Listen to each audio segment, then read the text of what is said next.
We'll call the meeting to order with the roll call. Governor Burgum. Here. Attorney General Wrigley. Here. Commissioner Goring. Here. A full quorum.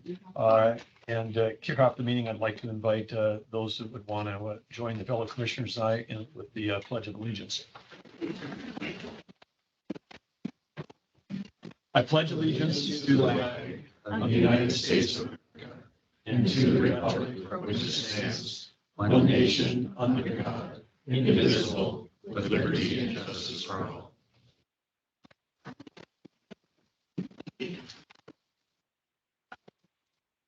Our second agenda item is North Dakota Mill and Elevator, and Vance and Kathy, thanks for joining us. We'll turn it over to you. Good afternoon, everybody. Thanks for letting us join with your teams. It would have been a tough drive today to make it over there. I'll start with our second quarter and first half results for this fiscal year. We had a strong second quarter with profits of $4,293,000. That's 3% over last year's second quarter profits of $4,175,000. Year-to-date profits are $9,840,000. That's versus $6,505,000 last year, an increase of 51%. Second quarter shipments were up about 10% at $4,668,000. That's compared to $4,073,000 last year. $4,468,000 for this second quarter. Year-to-date shipments were 8,721,000 hundredweights versus 8,076,000 hundredweights last year. We are currently milling about 91% spring wheat and 9% durum. Bag and tote shipments increased 20% to 778,000 for the quarter, and have increased about 12% to 1.451 thousand hundredweights here today. A big piece of that is family flour volume increased 78% to 120,000 hundredweights for the quarter, and is up 79% to 248,000 hundredweights for the first half, mainly due to increased home baking since the pandemic. Organic shipments dropped to 19,000 hundredweights for the quarter and 43,000 hundredweights year to date. We did purchase 8.9 million bushels for the quarter and 18.2 million bushels year to date. On to the business discussion and outlook. Second quarter sales decreased to 130,000. That's compared to 130 million compared to 141 million last year. And that's due to the lower wheat prices and durum prices that we're seeing this year. They're down this year versus last year, almost $2 a bushel. Year-to-date sales are 258 million versus 278 last year for the same reason. Operating costs for the second quarter were $2.67 versus $2.64 last year, mainly due to slightly higher labor costs and general inflation. Year-to-date operating costs are $2.70 per hundredweight versus $2.60 last year. Second quarter gross margins as a percent of gross sales were up nicely at 13.3% versus 11.6% last year, mainly due to basis gains and market timing. Year-to-date gross margins are 13.9% versus 10.8% last year for the same reasons. On October 31st, our net hedge ratio was 1.1, with our monthly hedge ratios all at 1 or close to 1, so we're in good shape there. Going forward into the third quarter, we do expect demand to increase slightly through the rest of the year, driving our shipment volumes up. This year's wheat and durum crop continues to bake well for our customers and run well on the mills. We are monitoring the somewhat dry conditions in northeast North Dakota for next year's crop. That concludes my report on the second quarter. I'd be happy to answer any questions you might have. First of all, Vance and team, congratulations on another great quarter. Maybe double click down for us. I mean, that 79% increase in in the family flower shipments is really a remarkable shift. And are there new customers, new marketing relationships? I mean, beyond what you described as more interest in home baking? Our Dakota Made products are up nicely, but most of the increase is coming from private label customers that we've been also dealing with in the past. That's mainly being sold in the big cities and on both coasts. I think they have taken in a little bit of market share to cause these increases, but I think the thinking is anyway that we're mainly up due to the increase in home baking during the pandemic, that our volume dropped off as some of the large inventories that were made during the pandemic were used up, and now we're back up to a higher level, almost to the same level that we were at during the pandemic. So hopefully people will continue to bake at home, and that demand will continue to be there for us. It has so far, even past Christmas, when we usually see a pretty good drop off there, we're continuing to pack about as much of the 5s and 10s as we can. And so also your almost 3 points increase in gross margin. That's also really strong. Or do you think you're going to be able to hold on to that in the second half of the year? Yes, we do have quite a bit of the second half sold already, and at I would say similar margin levels to what we've had in the first half of the year. So looks like we'll be able to maintain that at least through the end of this fiscal year, hopefully increase it. Any update for the commission on the significant construction projects that you've been making great progress on? We do. We've got a project update on the mid storage and handling system project, which is our big one. Just as a reminder, that's split up into 3 phases, and all 3 are currently well underway. Phase 1 of the project was approved for $34 million. That included all site work, pile foundation, pile cap, excavation, slip forming for the building, concrete silos, steel bins, mechanical and equipment installation, air makeup, and duct work for the facility. All contractor supplied equipment for the new facility was also included in phase 1.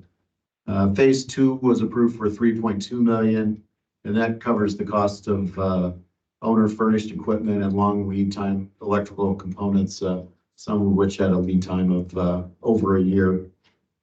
Phase 3 was approved for $18.8 million, and that includes electrical and steam work for the MIDS building, and also the plant side MIDS screening and collection systems, which will be used to move the MIDS and screenings from our 10 billing units over to the new MIDS building for processing and storage prior to loading into trucks.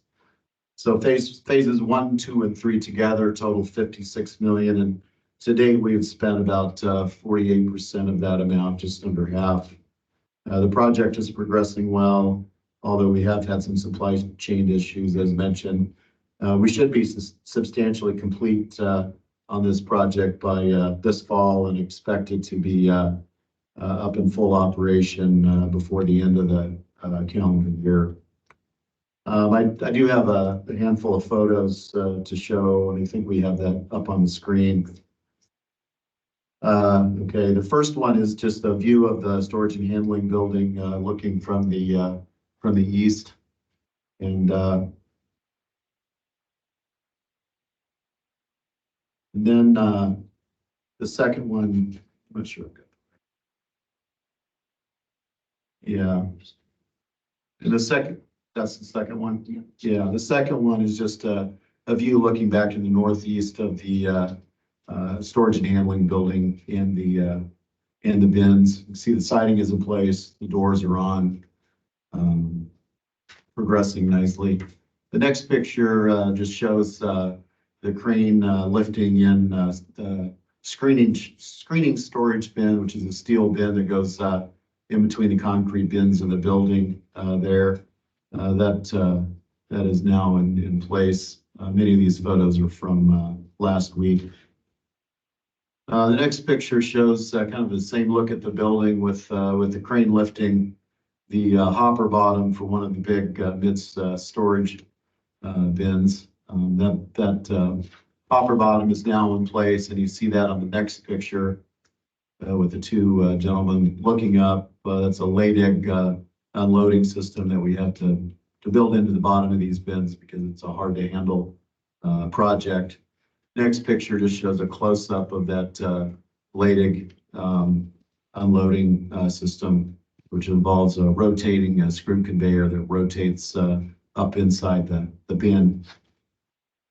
Next picture just shows an air filter that's used to keep the dust down on top of one of the storage bins that's inside the building. That's the top floor of the storage and handling building. Next picture is the fourth floor of the building, showing one of the two pellet mills that'll be included for the pelletizing of the MIDS, which happens about 50% of the time. Next picture is down on the bottom floor of that storage and handling building.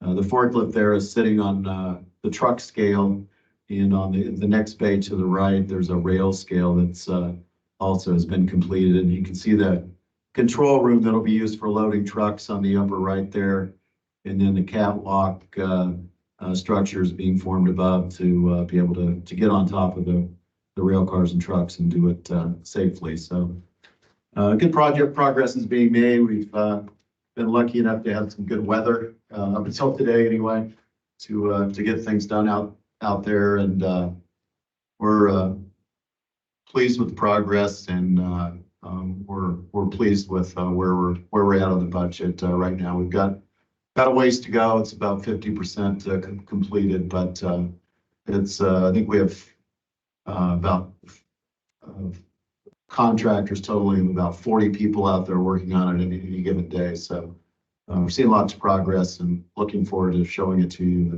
in the fall, hopefully. Great. Well, thank you for those photos. The hard to understand the scale of, even though we've all been on site, hard to understand the scale of those hopper bottoms that you're craning to the top until you see them next to a couple of the team that's standing there, the scale and size of those. We're excited about it. We definitely with the 10 million units in the MIDS production that we have, it's definitely a needed project. We're excited about it. Our customers are excited about it too. It's fun to see it finally going up there. We know across all the state and the private sector, public sector, everybody's challenged to fill the jobs. How are you coming right now on open positions and recruiting, and just give us a sense of where you're at there? Sure. We've been doing a lot of interviewing and a lot of hiring. Right now, I think we're right at the 156 level, which before the last session, where we had 14 new positions approved, would have been full employment. So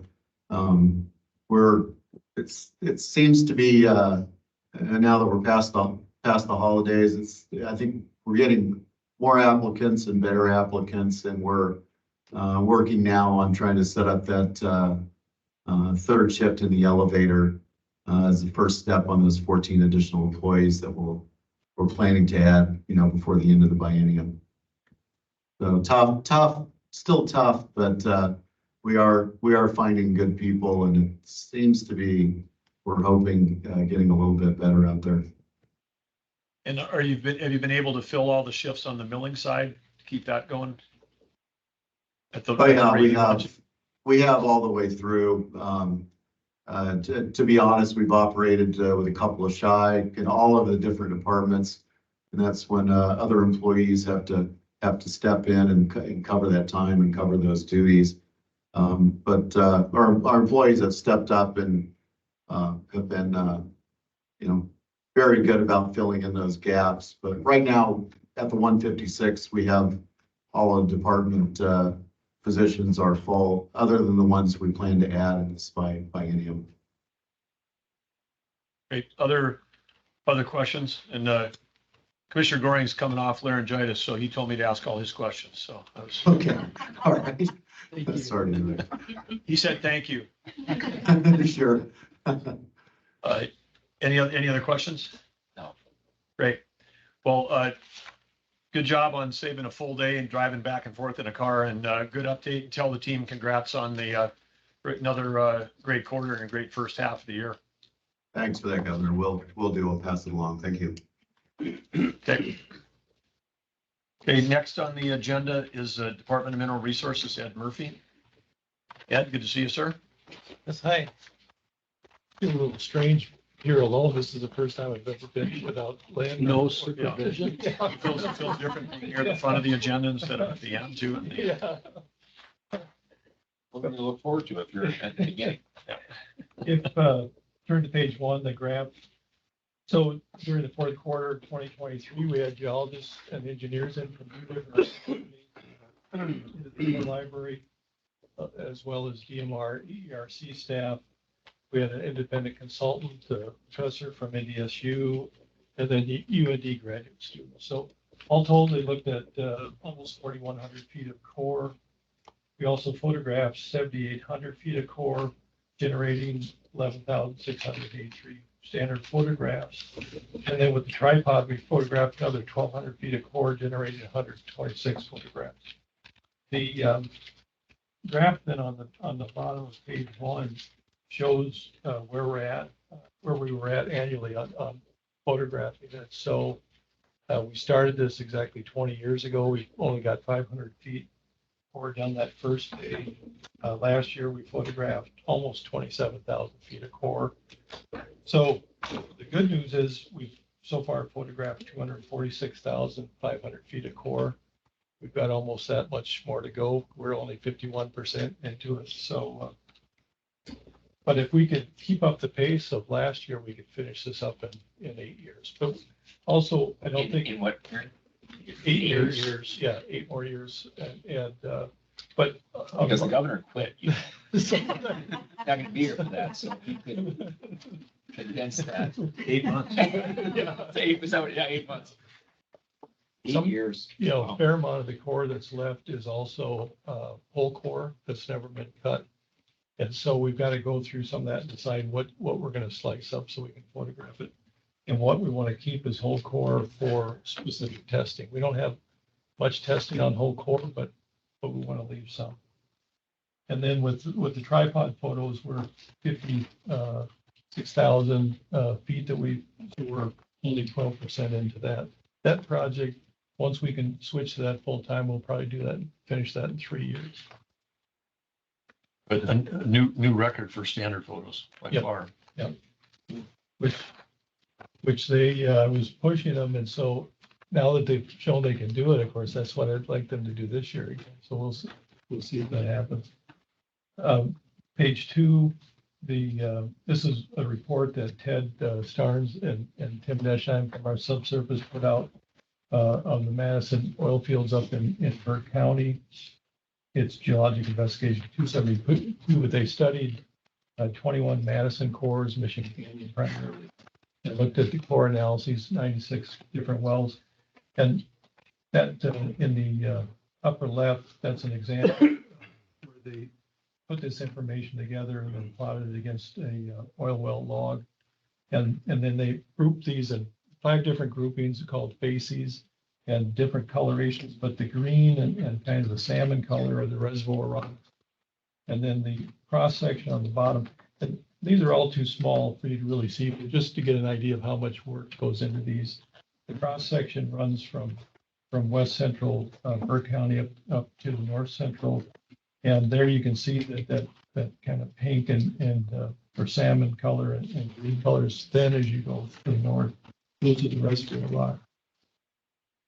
Page 3, we conducted 323 geologic reviews last year, which is the highest number. Again, if you look at the graph on the bottom, the left side of the bottom of the page, you can see we set a record last year at 313. We beat that by another 10 reviews.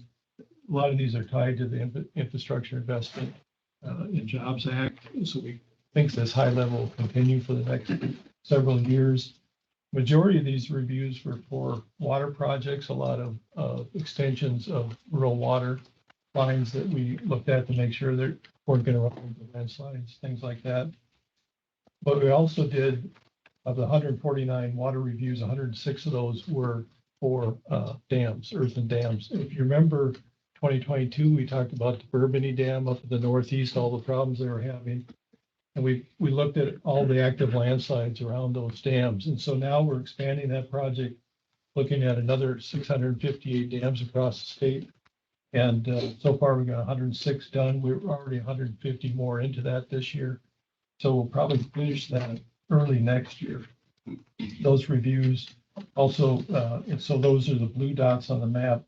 The road projects are the red dots, 20% of the reviews are road projects, which is unusual because usually those run 60-70% of the reviews that we're doing. Oil and gas pipeline corridors, well pads, we did at 17%. And those are in green. Transmission line corridors, wind farms are orange. That was 10% of the reviews. And then the other 7% are just general construction projects in purple. An example of one of the dams we looked at down in Slope County, on the dam west of Amadon, pretty small, only covers about 18 acres. But you can see the landslides surrounding it, shown in pink. And that just an example of the work that we're doing. Page 4, I got nervous with this crowd because I thought these were all people that didn't get into the public fossil digs for 2024. We, February 3rd. I thought there was only one person that didn't get into the public. And he's still There were sold. more? I'm glad to know there's a line. Well, my understanding is you did get in last year. Oh, did I? No, I did not. I saw pictures. I thought you were in. Oh, did you? Very cute. Yeah, that's me. If you think that gets you off the hook for me going digging fossils, you're wrong. Thought the whole family was there. I was talking to someone, that's funny. The whole crew, the whole Wrigley family is out there. Yeah, what a memory that was. That's gonna be on next year's Christmas card. Digging fossils with our friends. We brought this up to somebody recently, was telling them about this, and they got all excited too. And I said, don't get too excited. I haven't gone yet. You're definitely not going. But anyway, it's a popular program. I think that person contacted us and they They're are. ahead. They won the lottery. Good. So, we start with 504 spots, and by the time we go through, we've got, with the Dig Supporters Program, we've got a kind of pre-registration, so we already sold 177, kind of pre-sold those. We had 327 spots left. So those sold out in 15, 16 minutes, so. You were on the line, couldn't get through. It's sounding worse all the time. Now we're in the hundreds of people are going. Well, when you look at with 500 spots, it's probably 300 individuals because a number of people, especially from out of state, sign up for 2 days. We've got 2,000 people on our waiting list, so we've got a lot of disappointed. It does. So there, I think I missed my chance when I had a number 2 on my license plate. And now I don't have a license plate. It's just like a bunch of letters, but if it'd be number 5. I'm going the wrong direction. And I'm not getting any closer to being a fossil digger. I think you can probably get the legislature to act on that issue and So- probably get you moving. I'm going to do it. Senator Magrum will maybe propose some legislation that I get to go out and dig fossils. Hey, you like me to dig fossils? Go out and dig fossils. On page 5, our landslide project, we've been talking about fourth quarter of last year. Our geologists mapped 182 phase 3 maps, which is 15% of the maps in North Dakota. We also, for the year, identified or went through and published 394, identified 17,660 some landslides, which brings the total up to just too short of 68,000. So we probably, when we finish this project, we'll probably be at 100,000, which is where we thought we would be a couple of years ago. You wonder why North Dakota's so flat, so the landslides. Well, I mean, the Badlands, the Badlands is really where they're concentrated. So of the 68,000, 195 of those are within 100 feet of a state or federal highway, which obviously the ones of concern. Almost 1,500 are within 30 feet of a county road. So this year, we're focusing on a couple urban areas as well as out west with these 100K feet where we'll be mapping Williams, Montreal, McKenzie, Dunn, and the northern part of Billings and Golden Valley counties. And how do you decide where you're gonna go out and do this? Or is it just it's systematic, you're going from quarter to quarter across the state, or is there a complaint department? People say, I really need you to come out and have a look at this, or is it road projects, other infrastructure? What drives that? Yeah, anytime we get, anyone asking us, an oil company, county engineer, anyone that will kind of move things up. But we started in the Red River Valley. That's why we've gone all the way through that now, because that was the first LiDAR coverages. The LiDAR coverage from 2008 and 2018 became available. So, and now the second LiDAR coverage is becoming available across the state. And that's where we're able to jump now, because it's really, again, since the majority of landslides are in Badlands in oil producing area, now we're jumping over there.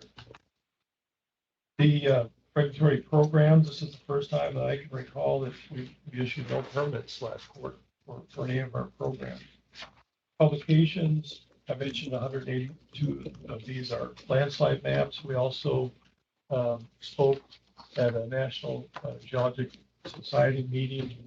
We talked about critical minerals, our project, as well as this landslide project, and the Society of Paleontology. Our paleontologists gave 4 presentations there, a couple on Dakota, on a couple other aspects. And then in presentations, we had a really, it's just kind of goes up and down. We had a fairly short list of things that we did. But I'm really happy that we spoke to the 3rd graders at Lincoln Elementary and Rita Murphy about paleontology and geology in general. And then we gave 6 different interviews on the mammoth that was found at Freedom Mine. And then if I could just take a second on page 10, this happens to be, and maybe a lot of people, this is actually in one day, the luckiest and unluckiest event of my life for one of the top 3 probably. This is south of Medora. I knew this as the Louis Pellissier cabin, but I'm not so sure. But it's north of Bullion Butte, but south of the Harmon Ranch. And in fact, if you look through the barn there, you can see that the Harmon Coal, which is named for the ranch, is right at the level of Little Missouri River. We're on an upper terrace, drops down to lower terrace. I walked up to this old cabin, stood there at the stoop, and was looking through that missing wall when something hit my boot. And I looked down, and it's a rattle of a rattlesnake. I was standing right next to the snake. I never saw it because of the weeds there, but it turned to get away from me. And when it did, it failed to hit my boot. And as I looked down, it started rattling. I jumped up and over, came down, jumped again. But I thought that is one, because which if you've been around rattlesnakes, they really don't want anything to do with you for the most part. And so it went the other way. And then I went on my merry way and drove. There's a trail that's just off here. You can't see on that picture, on the bottom picture. I drove over to look at the Harmon Coal. And then I pulled off to that trail in case the rancher was coming through and dropped right into the sand. This was a lower terrace. And so I had to go and get out the jack and jack it up. And then I dug some more holes and I went over to wood pile and then put the wood in so I could get it up high and get those tires up. And then I was able to back up.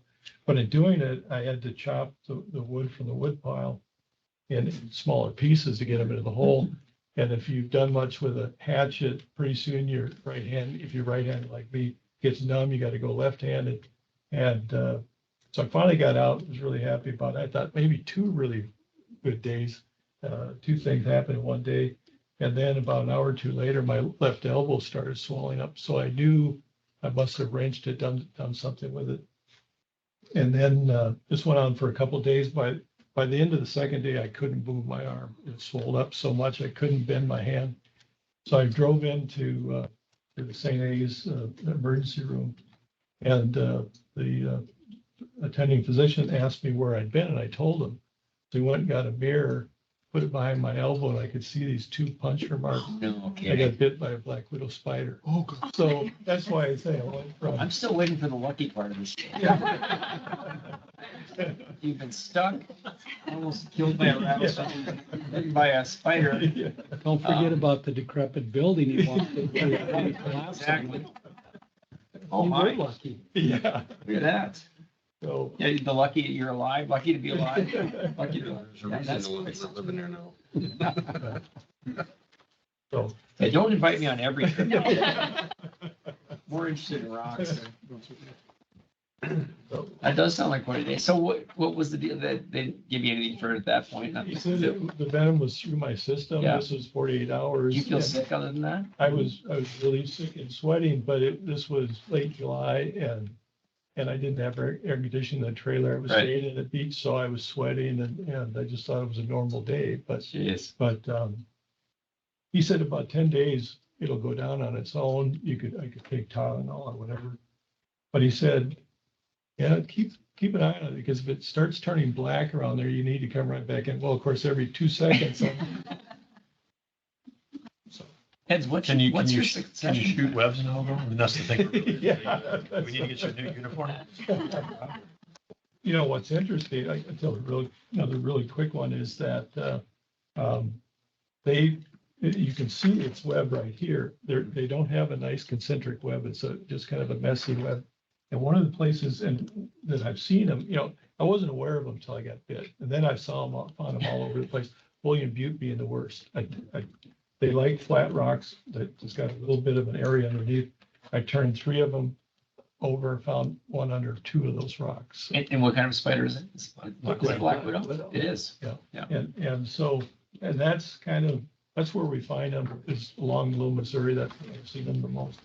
But they love abandoned prairie dog holes, and they set up at the entrance there. And there was a professor from NDSU in the 80s, maybe late 70s, that was studying black widow spiders.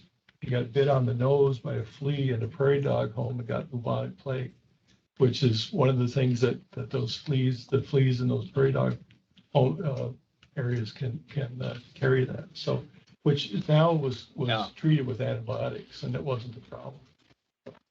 Are you planning on requesting danger pay, or are you gonna come on with a succession plan or something next time? That was in his job responsibilities. Dangerous element to this Has to work. that we haven't seen Well, before. he is Indiana Jones, basically. Right now, I'm thinking that. That's exactly right. These Actually- reports just got more interesting. Next time I'll probably talk about the worst thing I ran into was wildcats in the Harvey landfill bit me, and I had to have rabies shots. So that was Really? Wells County at the time was the worst county in the state for rabies. No kidding. And so those are pleasant. Oh, So you that did ends pretty, my report. you Yeah. did pretty good. You might be able to come back unsupervised again. Hence my interest in going with you. on that. Ed, thanks for the report. Yeah, Tell your team sounds good. thanks for all the new records that you set. Always good. Thank you. Good job. Thank you. Okay, next up is a legal update. We're going to Reese.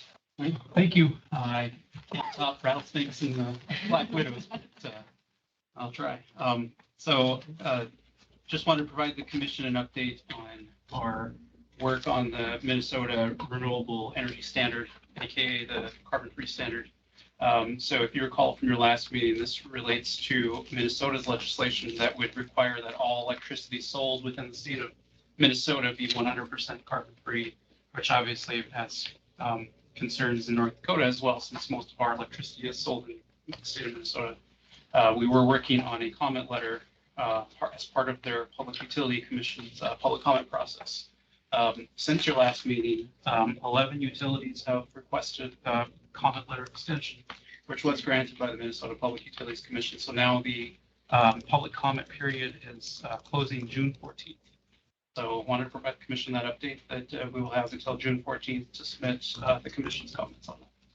And from a strategy standpoint, even though we were close to being ready, will we delay and be closer to the end where we may have a chance to see what other comments come in first?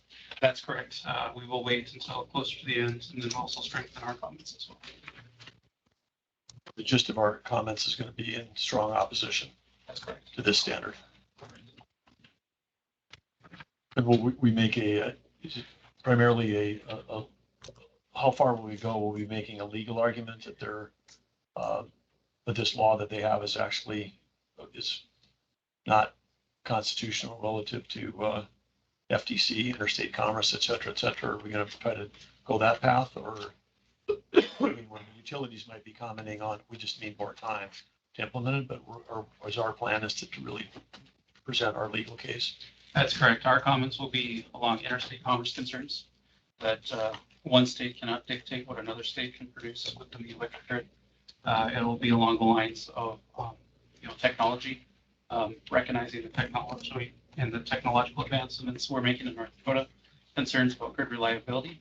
If they are picking winners and losers on the grid with their legislation, we could have major concerns with the reliability of the entire grid in the upper Midwest based on what Minnesota's doing. So the comment letters will cover all of the above. Fellow commissioners, any questions for Reese on the?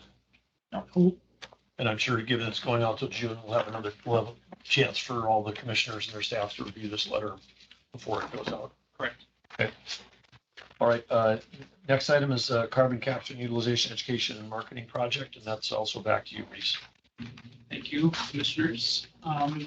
Wanted to start off with a report on our joint meeting last week. So it was a historic moment. For the first time ever, the Lignite Research Council, the Oil and Gas Research Council, and the Renewable Research Councils all came together in one meeting and met together. They had an opportunity to meet each other to all discuss a common goal, which is how do we advance carbon capture in North Dakota. What we started off with the meeting, we started to talk about some of the vision and some of the work that has been going on to date, and really the purpose and need for the work on carbon capture. Really, at the basis of all of this, our number one concern is grid reliability. What you see here on the graph on the right shows installed capacity of new power plants coming onto the grid. But that installed capacity does not mean that we have credited capacity. What that means is you have a growing amount of production on the electric grid coming online that cannot be dispatched. It's not something that you can turn on and rely on if you need power. They are intermittent resources that are weather dependent.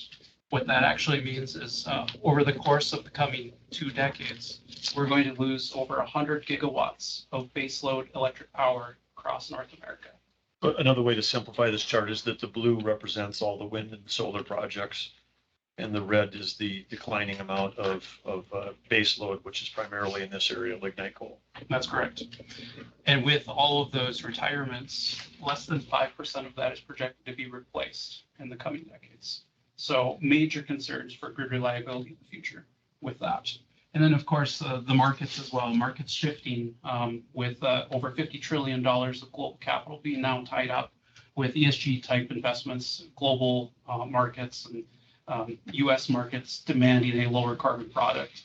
And our 2 largest industries, of course, in North Dakota, agriculture and energy, are all feeling those same concerns with the ESG-driven capital investments. What it means for North Dakota for our oil production, our Bakken oil production is projected to mature by the mid-2030s without EOR. So if we have no enhanced oil recovery by the mid-2030s, the Bakken oil production is going to mature and start to decline. Of course, what that means for the state, 63% of our revenues come directly or indirectly from oil production. Multi-billion-dollar legacy fund, billions of dollars for schools through the Common Schools Trust funds and through the land board investments. Millions of dollars, hundreds of millions of dollars for the Water Resources Trust Fund, infrastructure funding, all the types of projects that if we did not have the oil and gas industry, that burden would be shifted then onto the general taxpayer. So very important, of course, for our state to, if we have any opportunity to keep our oil production climbing. And then, of course, from the agricultural perspective, with the shifting markets and the demand for low carbon ethanol, what that means for the future of ag in North Dakota if we don't have the ability for carbon capture.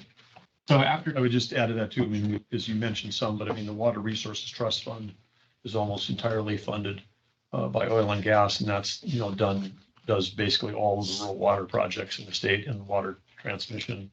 And then the DOT is taking an increasing amount of dollars from oil and gas industry as well to cover all of our, you know, state, local, and I mean, at the county, township, bridges, roads, all that stuff coming from oil revenue. So next we talked about our position in North Dakota. How North Dakota really is uniquely positioned to capitalize on an opportunity when it comes to carbon capture. Of course, we were the first state with Class 6 primacy, Class 6 being the regulatory authority to sequester carbon. We were the first state to achieve it, and to date, we are the only state to have ever permitted carbon capture. No other state has permitted. And only two, Wyoming has also got the primacy, but 48 states are blocked from even doing permitting a CO2 storage well. Yeah. So even if they had a coal plant that had storage underneath it, they wouldn't be able to permit the well. You'd be waiting for the EPA, and the EPA won't give them the permit.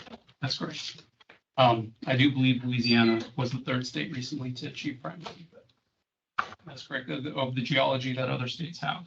North Dakota's geology is by far, the most favorable. We don't have earthquakes. We don't have faults. We don't have any of those types of issues that other states may have. So our geology is really unique. And Are other states, sorry to interrupt, are other states seeking that same permitting and being denied? Or, what is it that, or we're just that far ahead in the process? I would say we're just that far ahead in the process. There are a handful of other states that are in the process of applying for Class 6.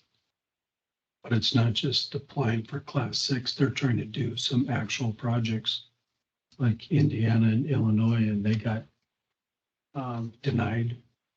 Or it's sitting there in regulatory purgatory, I guess you call it.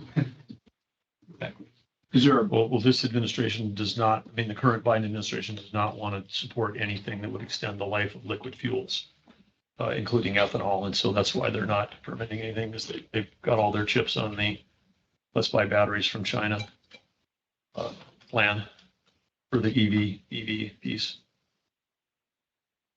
what year did we get that permit? That would have been 2018. Yeah, we started 15 years ago when we first asked for privacy in Class 6 when I first got here. Permit came during the Trump administration. These others have language and are being denied. Are they coming out, are there decisional materials? Do they have safety concerns? You mentioned earthquakes, all that. Or is it just, it's a regulatory morass and you can't through because the administration changed?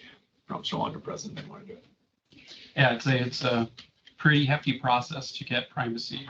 You need to demonstrate that you have the resources to regulate it. You need to demonstrate that you have the resources for long-term liability, which we have set up here in North Dakota.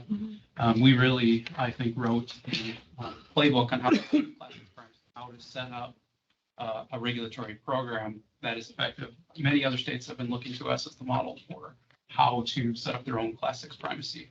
And we have the geology, we have the regulatory oversight, we have long-term liability that anyone who's injecting in North Dakota is required to pay into, like an indemnity fund that is held by the state in perpetuity. So if there ever were in the future any issues with that, we would have this indemnity fund paid for by them that we could then use to remedy any situations. How much of the progress has been legislative in nature along the lines you just described? The legislature been involved as it goes along, and how much has been done by professionals under the auspices of the Industrial Commission and others?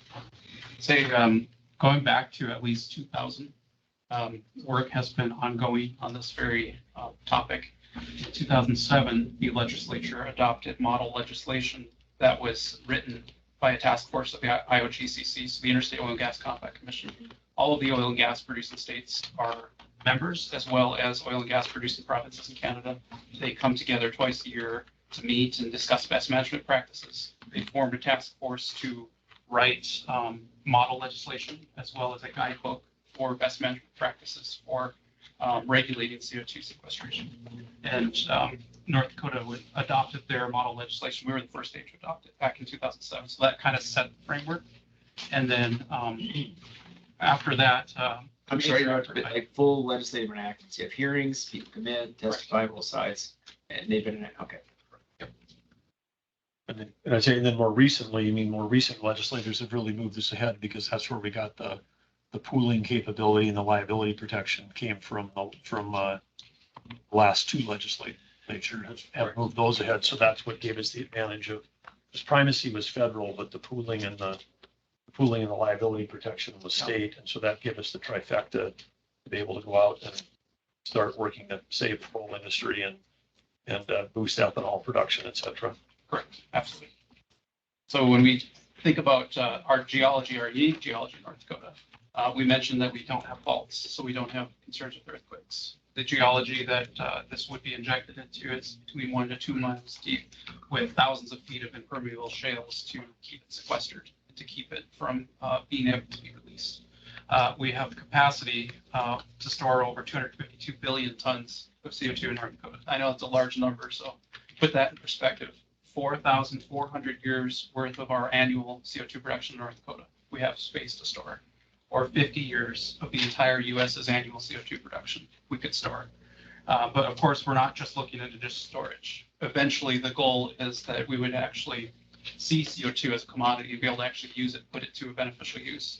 And of course, the state has been investing with industry and research and development for many years on this particular issue.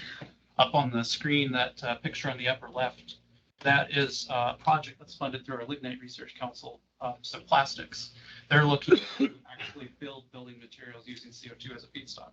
So what they do, they take the CO2 and they bubble it through water and kind of create an artificial limestone.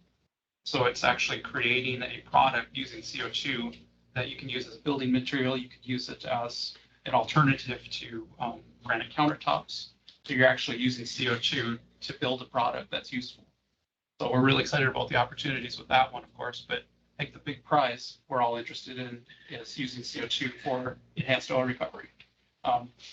Reese, does anything happen to the federal tax credit that you get for impounding the CO2 in the ground? Maybe to never come out, maybe to come out when it gets commoditized. Does it change anything? Anything happen? I claim that credit when I'm sequestering, and now I found another. I can monetize it, so now I'm going to take it out. Same thing. I mean, the people who are the landowners in that area get it. They get to sell it as a commodity. And does it impact anyone else's tax credits? So I'd start by saying, just from a technical perspective, once CO2 is injected, especially in North Dakota, it's going to stay sequestered. There's not really a technical way for us to recover that CO2 and get it back. Right. But on the tax credit note, there is a discrepancy between the tax credit for sequestration versus the tax credit for utilization. So $65 a ton for utilization versus $85 a ton for sequestration. So as these markets develop, people would say, hey, I'm not going to sequester anymore because I might have a beverage distributor will pay me $30 a ton, and I'll make 65 for the utilization. I'll make $30 for the private sector paying it. That's worth more to me than just storing it. And those will shift as the whole. Of course, up at UND, they've got dozens of new products idea. And I think the market in the US already is about $3 billion a year for CO2 related products. So it's a very fast growing market right now. Yeah. So yeah, appreciate that. I misunderstood. I thought that you sequester the idea that someday maybe we could unlock and utilize as a new commodity. It's not like that's, maybe someone will work on that. So I think the goal really would be, sequestering now is kind of needed, but as these markets continue to develop, we'll have the infrastructure in place to shift more toward a utilization economy. Sure. But we need the infrastructure. We would need to import 5 to 10 times the amount of CO2 we produce every year just for enhanced oil recovery. That is our big prize in North Dakota. EERC's current estimate is that 10 billion additional barrels of oil in North Dakota that we could unlock if we use CO2. So the way it would work, you would take CO2 and you would inject it to a depleted oil field. It would literally push the oil out, and then you could produce the oil. CO2 stays sequestered. Denbury Resources, of course, is already doing it in southwest North Dakota and Bowman County. And they actually have a carbon negative barrel. So they use more CO2 to produce that barrel of oil, and that barrel of oil will ever emit in its life cycle. So not only do you produce more oil, it's a carbon negative barrel of oil. So you can have higher market opportunities for that as well. So that's coming off a new pipeline that's coming from a Exxon oil and gas, or a gas plant in Wyoming that comes through Montana and into southwestern North Dakota. I think it's 110 miles. Yeah. And those guys are greener in Patagonia now. Absolutely. So there's isn't there an obligation that you would have to, once you start down this process and you get the Q45 credits, after 12 years, there is no more credit, there's no more dollars. At that point, that CO2 is available on the open market in a sense too. Now, that story's never been told and hasn't been talked about, but that makes a lot of this CO2 available for our oil industry for enhanced oil recovery. Exactly. That's a great point. Because it's the storage initially will enhance all the landowners, because in state law or legislature wisely determined that pore space where we're storing it belongs to the farmer or the rancher, which is 90% of North Dakota is owned by farms and ranch, that they're getting the storage fee. But when we're done storing, then there's going to be if that pays for the infrastructure to help get CO2 here. And as Reese said, and as Lynn Helms has said too, if we need 5 times more, we're going to need that coming here to keep the oil and gas industry going, and the coal industry, obviously. Absolutely. And then it benefits ethanol, obviously, because that's the easiest place to grab CO2 is off an ethanol plant. Cheapest and fastest. Absolutely. We think just about the oil tax revenue, just the production and extraction taxes, 70 billion additional tax revenues to the state. That's paying for water. That's paying for schools. That's, additional benefit to help reduce some of the tax burden on the general North Dakotans. All being paid for. And that doesn't include the fees that'll be paid to landowners for storage. Correct. The 70 billion does not. Would be on top of that. Yep, that's correct. You mentioned other states that are going through permitting, and now with this administration, they're hitting some snags, maybe a lot of snags. What other states are positioned now or 4 years from now? There'll be a change in the White House at some point. What other states are positioned to come into parity with North Dakota? Who has the geology similar to ours that can compete with us? So some of the other states that we have been talking to: Alaska, Utah, Oklahoma, Texas. They're all participating with us in the IOGCC. EERC is also leading PCOR, the Plains CO2 Reduction Task Force. So a number of states are members there too, all interested in what we have in North Dakota and how they can replicate what we have here in their states.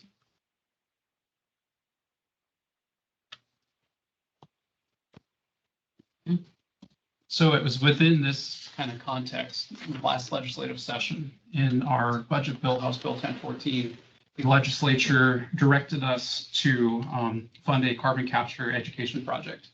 The way they set this up, it was that the Industrial Commission was to consult with the 3 research councils, lignite, oil and gas, and renewable. Each of the 3 were to contribute 100,000 each for a total of 300,000. And that they were to bring a recommendation with all 3 agreeing to the Industrial Commission for your consideration. This passed the House 77-9, and it passed the Senate unanimously. So would once again remind the Commission that all of this funding comes 100% from the energy industry. So this comes from our oil gas tax buckets. So as the oil revenues start to come in, the oil production and extraction taxes, they fill each of these buckets. And then as the buckets fill, they start to fill the buckets below it, et cetera. And all of our research councils are funded through this formula. So 100% of this funding comes from oil tax revenue. Not a dime of it comes from general taxpayer funds. So once we have the legislative directive, we consulted with all three research councils. We discussed their existing processes that they follow. And if you recall, we came to the commission back in October with a proposal for how we could best go about this. So what we announced in December was the above project criteria, that this would be used for the development of a carbon capture, utilization, education and marketing strategic plan.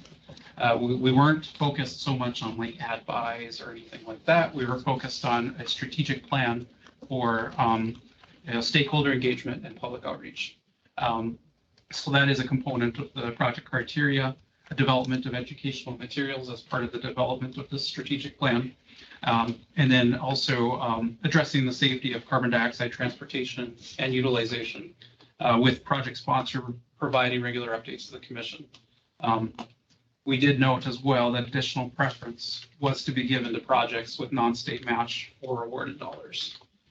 And to be clear, Reese, then this was related to three industries, ag, coal, and oil and gas, and not related to any specific projects whatsoever, either in the legislation or in your RFP. It's not related to any particular project. That's correct. This is an industry-wide perspective, industry-wide approach. So within that, the selection process that we followed, we had a press release that went out to announce that we were accepting applications. That was open for approximately a month and a half.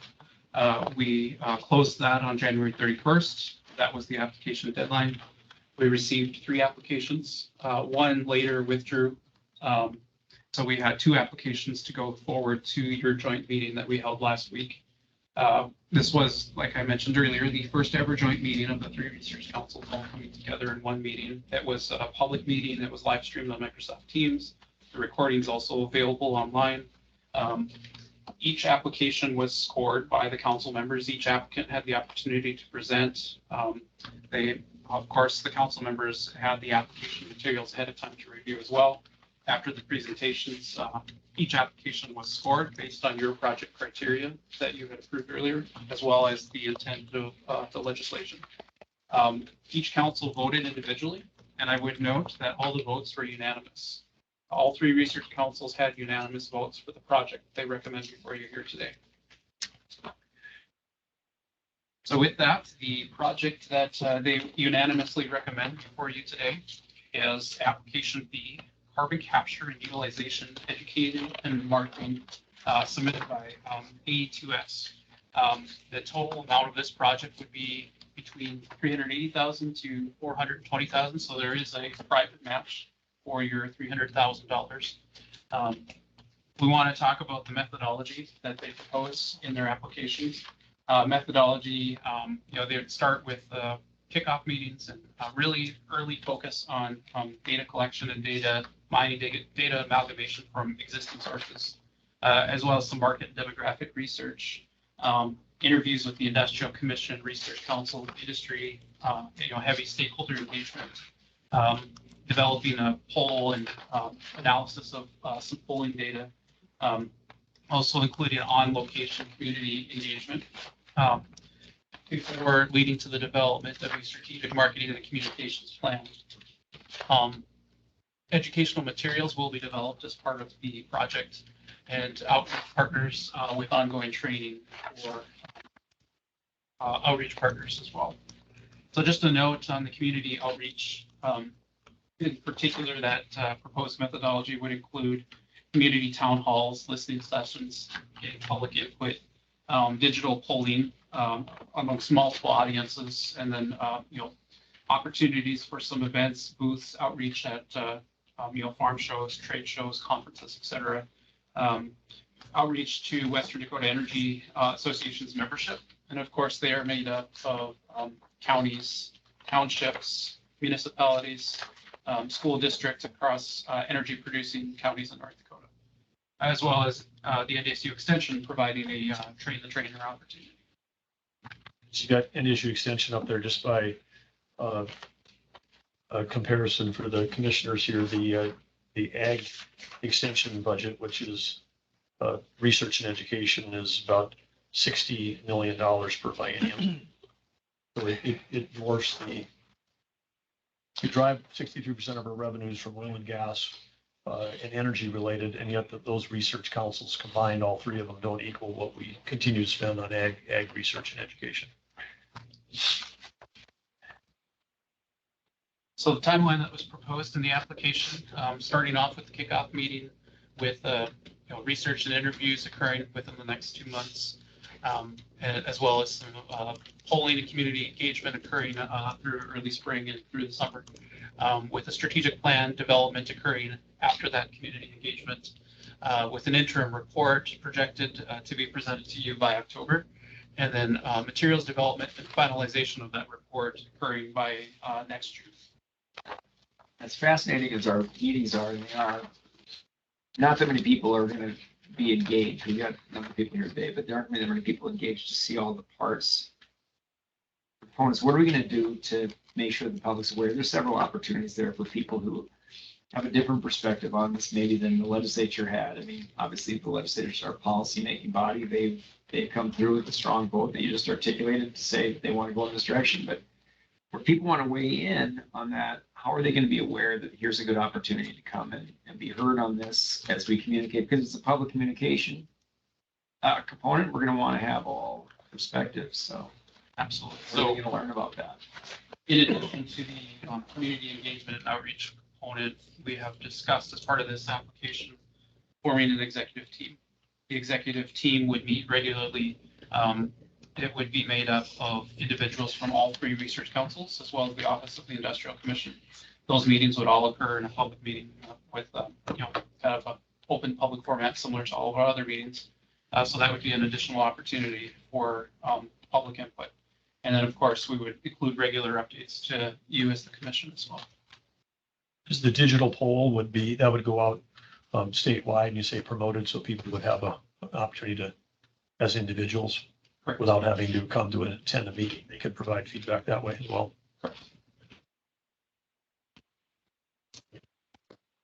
And lastly, I also wanted to provide you just the budget that was included in the application. The 300,000 coming from the three research councils under the commission, and then private match and applicants in-kind match. This being the tasks that the tasks and the deliverables that would be provided. So big focus on community engagement, some interviews, research early on, and then the primary focus being the development of a strategic plan.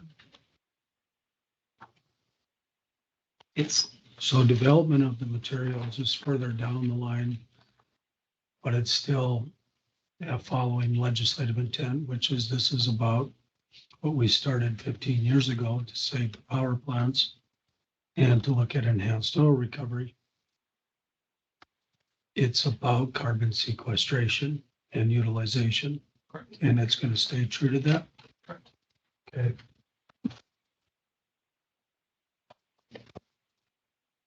Do you have anything else on the presentation? No, that would wrap up what I have today. Well, Can I say something, Governor? Say again? Can I say something? Respectfully, at Senator Magrum, this is not a public forum meeting. Personally would love to hear what you say always, but it's not been the practice at any industrial commission meeting for us. People are welcome to attend. The meetings are open to people to watch online, but this is not a public forum. Well, the reason I would like to speak is because we did as a group of legislators have a press release yesterday, and I'd like to explain it to you three because you're the ones making the decision.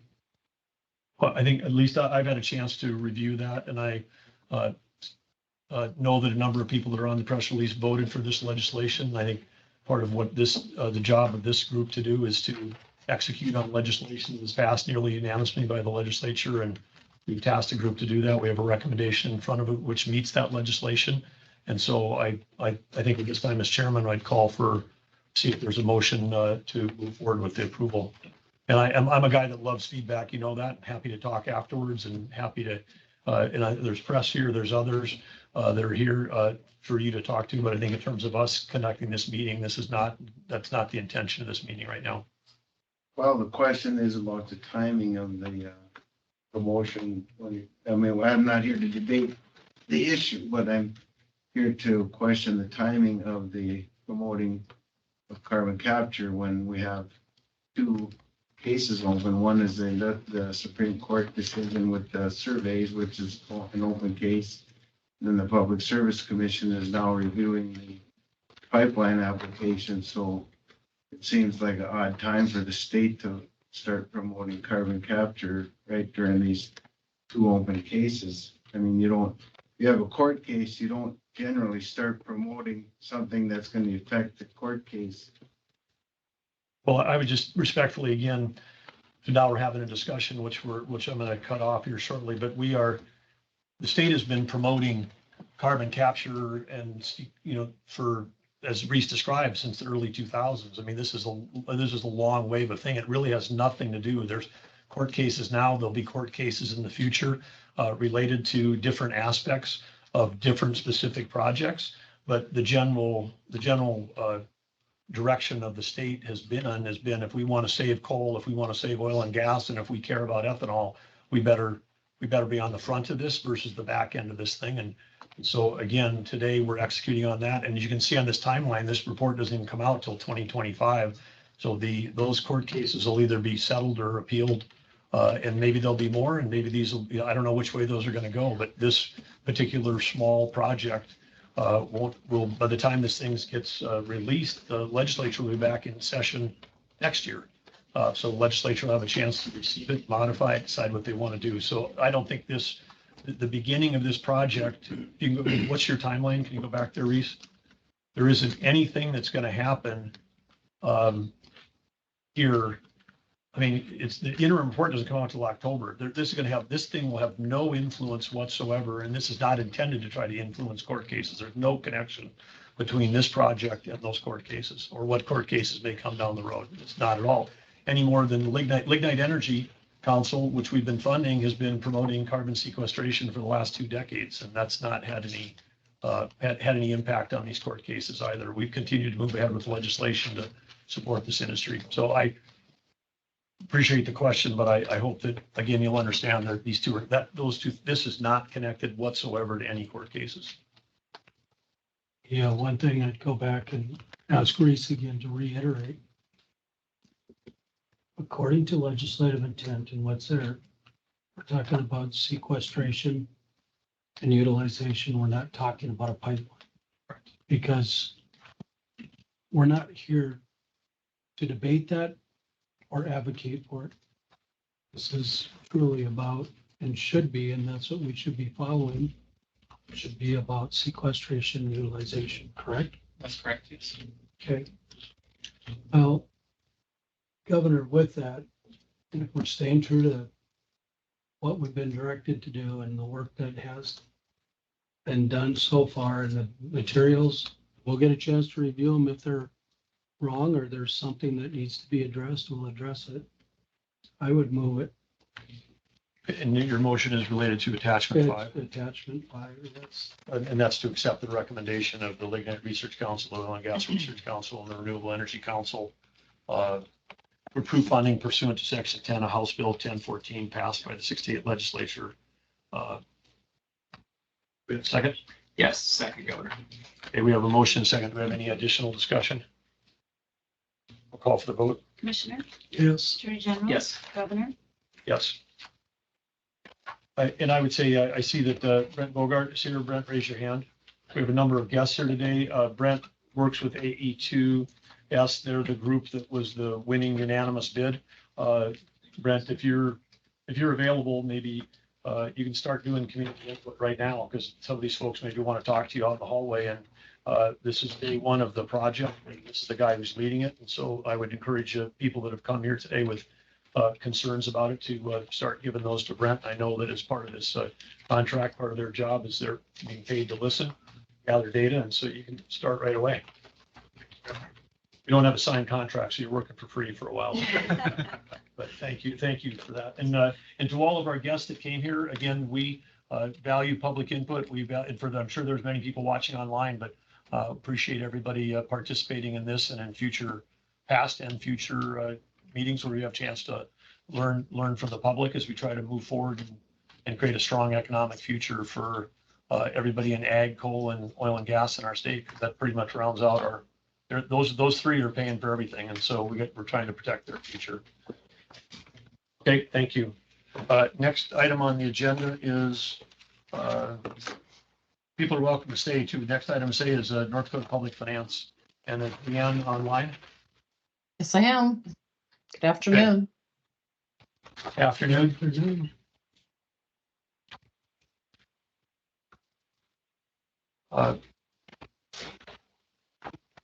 Deanne, you've got for us considerations of state revolving loan fund applications for water projects?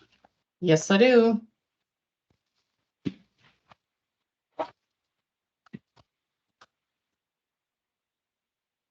Want me to start off with Fargo? Yes, go ahead. Okay, the first one is the city of Fargo. They have construction of a large regional stormwater facility to provide stormwater collection, controlled detention and quality for approximately 2,300 acres that eliminate the need for on-site stormwater ponds on individual developments and result in cost savings as they won't use and it'll better utilize the land within individual developments. This is a $16 million increase. Previously approved was an $11 million loan back in 2019. The project will be special assessed. They've requested a 30-year loan term. The average annual payment will be $1,093,000, and the advisory committee recommended approval of this loan. Okay, before we jump into this, this is one for my fellow commissioners. I want to share some thoughts on this just to make sure that everybody understands the scope. If you heard what Deanne said at the beginning, this is a 2,400 acre stormwater project in the on southwest edge of Fargo. So think of that as 6 square miles. We've got very few cities in the state that are 6 square miles. So this is like a mega edge development. Knowing that edge developments, the way they've typically done in our state, are produce less property tax revenue than the cost. They produce less revenue at current tax rates than the cost of the infrastructure to go in. So they become money losers from a cash flow standpoint. Even if they're bright and shiny and every building is new and the school is new, they're losing money for our cities, and then that's driving up property taxes for everybody. So economically, if you could achieve growth by not going to the edge and building new, that would be better for property taxpayers. And in this particular case, we've got multiple political subdivisions that are political organizations. The Fargo Park District, independent of the city, without a vote and without doing anything but just riding the rising tide of assessments, is building a $128 million facility on the edge with a dozen basketball courts and all kinds of things. And I'm sure it's a palace, and it's the new headquarters of the Park District. I'm sure it's fantastic, and I don't have any, I love exercise, I love whatever, but it's supporting the community. But this is larger than what our state legislature would put into almost any university building for sure, and yet it's happening without a vote. And then we've got the we have the potential here with the again for I'm just kind of an uneconomic edge development. So I have wanted through to my time as governor to make sure that we're not doing stuff at the state level that is incentivizing cities and park boards and schools to go to the edge because it's somehow cheaper for them. But at the end of the day, the taxpayer ends up picking up all the burden. In the case it's not the taxpayer, then it's the state of North Dakota, because these cities all then become dependent on prairie dog and other things to help, pay down the cost of that infrastructure. So I'm expressing all my concerns about this, but I have held 2 separate meetings with the city of Fargo to try to really drill down on this. And it's not a surprise to any of you, because I've been trying to push back on whether it's through the Water Commission or the Commerce Commission or any place we go, to make sure that we're being smart about state dollars not incenting uneconomic activity. which often then it's often then a windfall for the landowners, the farmers and ranchers that own that 6 square miles. Suddenly you put this in and then the city pays for roads and you put in something like that $128 million park building and then all of a sudden, wow, I mean, the land that you were farming 2 years ago is suddenly now, prime development land. So somebody's making a lot of money, but it's not the taxpayer that's paying for all the infrastructure. But having said all that, through my education, there is a complex thing to this FRS thing, which is called the equivalency. The project qualifies for equivalency, and it means that a number of federal requirements today that through this current administration is placed on places like North Dakota, Build America, Buy America, which, forces higher costs in projects. Doug and I have seen that at the Water Commission, the doubling of some of these projects because because it restricts who you could buy from, and you've got to use certain kinds of labor in certain cases. So that the amount of this loan, that the 16 million exceeds the federal capitalization grant for the current grant period, which was 15 million. So, but when we approve this project, in spite of all the reservations that I've described, this will alleviate the federal red tape requirements for any other smaller community in the state to do an SRF project, because this one covers all of that. And so with that, I just wanted to share this before we thing, but I'm reluctantly going to vote yes on this thing. But I would tell you that of that 2,400 acres, we went through the numbers, fellow commissioners, and if you put in projects like this and you put in streets and roads and a park, this park building, whatever, and then next year there's 100 houses out there, those 100 houses are not paying for all this infrastructure. Somebody else is paying for it. The next year there's 500 houses. It's great, we're adding houses. It's not enough money. And so you got to run this thing out to about 2060. And even then you can sort of get to break even, but that doesn't take interest costs. And it means that somebody was subsidizing it between now and then. So the cross subsidies are still happening, which we still have to pay attention to, because the cross subsidies of somebody in an older part of the town with old infrastructure whose property taxes have also gone up, but they're not getting increased services. Their property tax bill is literally going to fund the edge development, which is, creating a windfall creating windfall for the developers and creating a tax burden for people in the older neighborhoods. The older poor neighborhoods are subsidizing both developers and the edge. And that's just a fact. The numbers are all there. So, but I have been unable to stop that tide. But I would tell you that even one part that was made it even more challenging is that of the 2,400 acres, about a third of that isn't even within the city of Fargo limits right now. It's in the extraterritorial zone. So Fargo can't even assess property taxes on a third of where this loan is going. And so it'll be yet another period of time before there's got to be a private sector business that's there that can be assessed, and then and it's got to be a next. So this is it does have benefits, and I'll tell you that if you do, instead of having each individual bank that's got a parking lot do a water retention pond, or each apartment building do a water retention pond, there's a 263 acre lake, which will be an amenity. But of course, when you've got a lake, a lake improves property values as opposed to a little retention pond next to a parking lot. It's just wasted infrastructure space. So this is more efficient but if the way that they will come through and save this thing in the end is they've got to put higher density into it. They have to have more taxable dollars for this amount of infrastructure, which means, instead of an apartment building here and a strip mall there, do mixed use and have the retail below the apartments, which then you got you got two functions for one set of infrastructure. And there's 100 ways that they can do this with improving walkability, improving quality of life, improving the economic efficiency of this new 6 square mile city that they're building. This is a big city that's being built, and they have an option with this project to actually, with consolidating and centralizing the stormwater versus doing it one project at a time. They may, if they do it, but they won't do it with the current maps, because the current maps have got too low of density in terms of, there's still too many strip malls. Strip malls are here and apartment buildings are here and single family is here. There's still too much of that to have this turn into a truly positive economic thing. So there's still hope if they can adopt new guidelines for zoning to be able to do this, but you guys have now had to endure listening to a city economics class. Thank you for my therapy class. But I've been pushing back on this thing for 3 months, but I'm here voting yes today to help all the other cities. So that's a yes. I was just gonna be clear. Yeah, but I need a motion. I need a motion. motion first before I can give you a Yeah, yes. I'm gonna say something that's probably gonna be unpopular with Parks and Rec and maybe with some planning and zoning committees. As you know, we serve together on the tax equalization board too.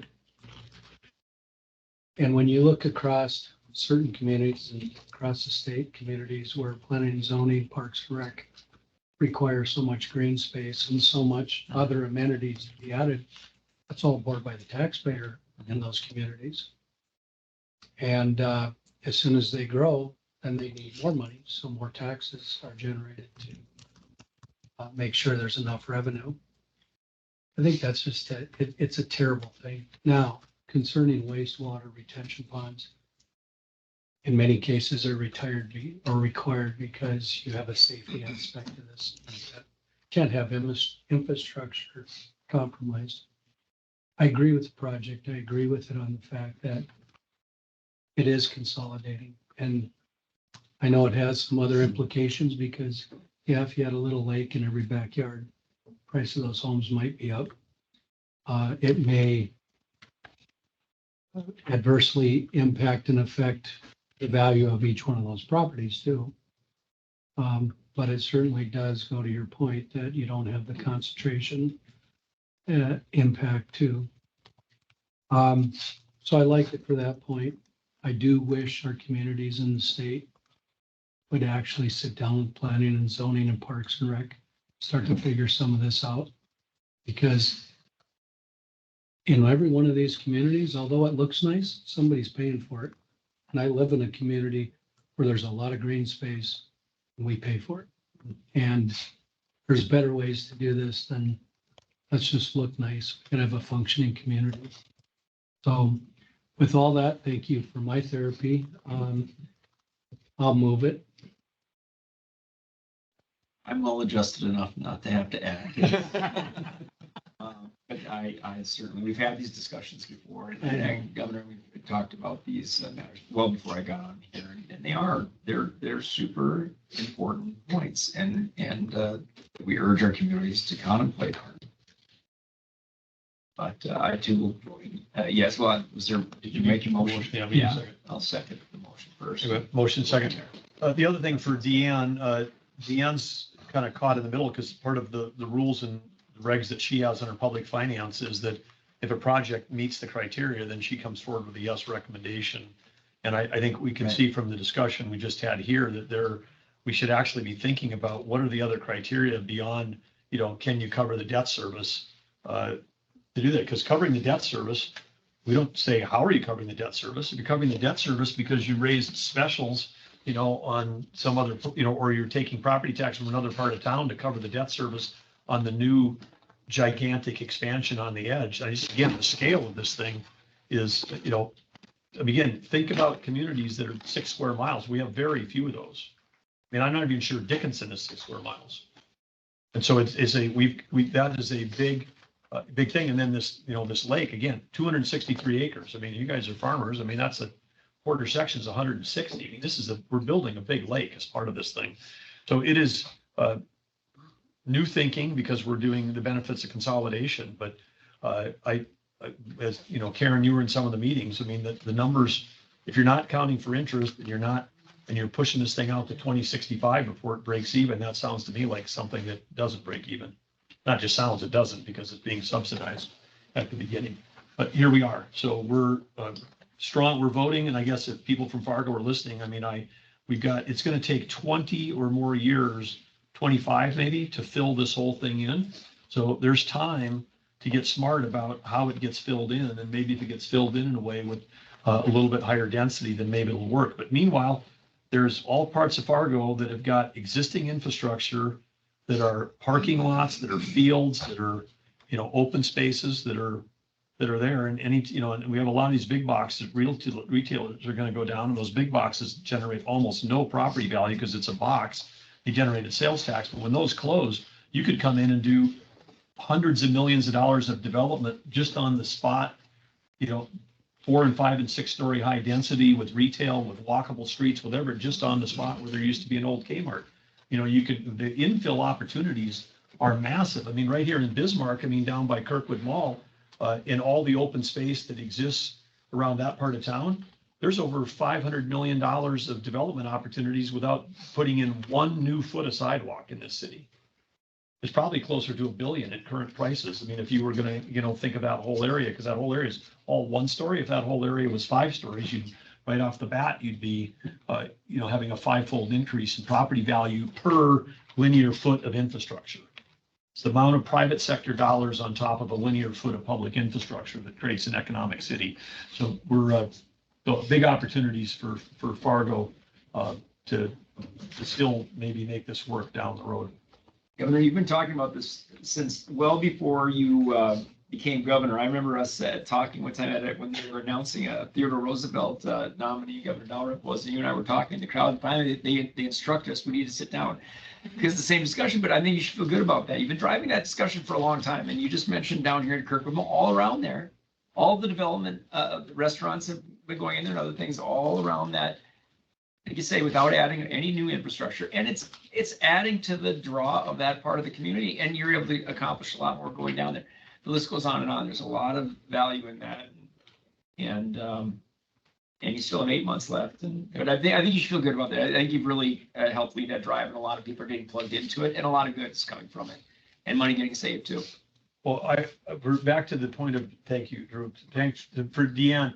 If there's a way to think about these rules, and I know some of this is federal money, but if there was a way to drive these kinds of projects towards, renovation versus new or infill versus greenfield, I would feel thrilled about it, because if we could help developers get the numbers to pencil out to drive private capital towards where our existing infrastructure is, and if we just did that for the next decade, that would actually substantially lower property taxes in this state. And so, it's not figuring who picks up the tab for the property taxes. It's how do we actually get more efficient? And that's the only one way to do that is through things like again, this state accomplished with Renaissance Zone. Renaissance Zone was an incentive to get private capital to go to existing infrastructure. Okay, enough. I'm cutting off the conversation because somebody's going on and on and on. They're talking too long, so we have to stop the discussion. So we're going to call for the vote right now. Commissioner, Yes. Attorney General, Yes. Governor, Yes. I motion want to carries. thank the governor for cutting the conversation. You're welcome. Thank you. And you have a, now move to attachment 7, Deanne, Newtown? Yes, the city of Newtown is requesting $3,638,000. This is a $9,735,000 project to replace water mains, sanitary sewer mains, and stormwater infrastructure in phase 1 of the city of Newtown. They've requested a 30-year loan. They're going to use 1% of their 2% city sales tax to repay this loan. Their average annual payment on the clean water portion of this project will be $152,000. The combined debt service on the clean water and drinking water be $212,000. Their average annual city sales tax 1% collection in 2023 was $862,000. Previous had been in about the $300,000 to $400,000 range, leaving plenty of excess city sales tax. Based on that information, the advisory committee recommended approval of this loan. Move it except for, am I missing something? I don't have a motion for it. property. Okay, so move. Second. You have a motion and a second, and this is all infill replacement. So way to go. Newtown. Call for the vote? Commissioner, Yes. Attorney General, Yes. Governor, Yes. Motion carries. And then next, item B, Deanne? The last item are the loans that were below $2 million that were approved by the advisory. There were two loans to the city of Netta, and then a loan to this that goes along with what you just heard with the city of Newtown, and then the city of Sawyer. And if you'd like any more information on any of those loans, I'd be willing to provide that right now. Will the Aneta project interfere with Turkey Days at all? In Aneta? It could possibly, since it's water, sewer, and gonna make a big mess in that town. So it won't interfere with the cooking of the turkeys, but the parade will be, Parade might be delayed, okay. all right. It's possible. It's possible. It's quite something. Yes. Yeah. yes. What time of year is that held? Uh, Gotta be summer. yeah, it's during the summer. I don't remember what month. If you're just passing through, there's a turkey, you can get your picture taken with. Is there? Yeah. That was my next question. Yeah. Okay. Is it the world's largest turkey? Not at all, not even close. It's just like, comes up to your, but below your armpit, it's not that big at all. Okay. Anything else, Deanne? That should cover it for this month. Super, and then the background photo that you selected today, is that a live photo from Jamestown today? Or did you switch Actually, from- it's worse than this. We actually probably got 5 inches of snow or more. Wow. I went out and I thought I would make it to the gym this morning and I could only shovel about 2-3 feet and was done. We needed the snow blower. Well, that was your gym workout. It was, Great. Well, so. Well, thank you, and glad you didn't have to get on the roads due to the miracle of technology. And I'm very grateful for that. Thank you. thanks for your report, and we'll conclude item 6, which was North Dakota Public Finance, and we'll move on to Bank of North Dakota with our Commissioner of Financial Institutions, Lisa Cruz, and there she is, right there. Hello, Lisa. Hello. Want me to just go into what I'm here for? Yep, fire away. Well, All right. give us a minute to give us 60 seconds to get settled. All right. Each have a copy of the memo that she had. That copy is, On the attachment, it's gonna, Yeah, just a. oh, there you go. in the back. Thank you.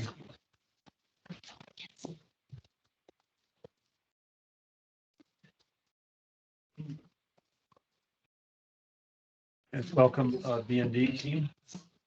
Thank you.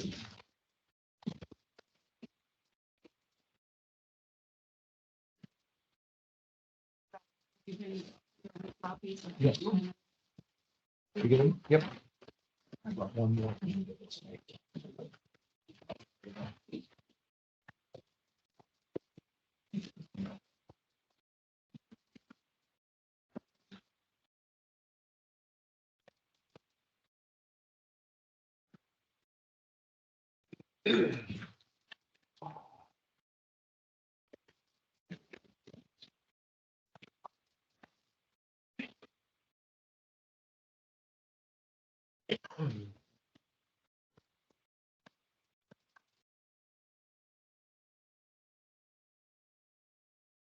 Okay, take it away, Lisa.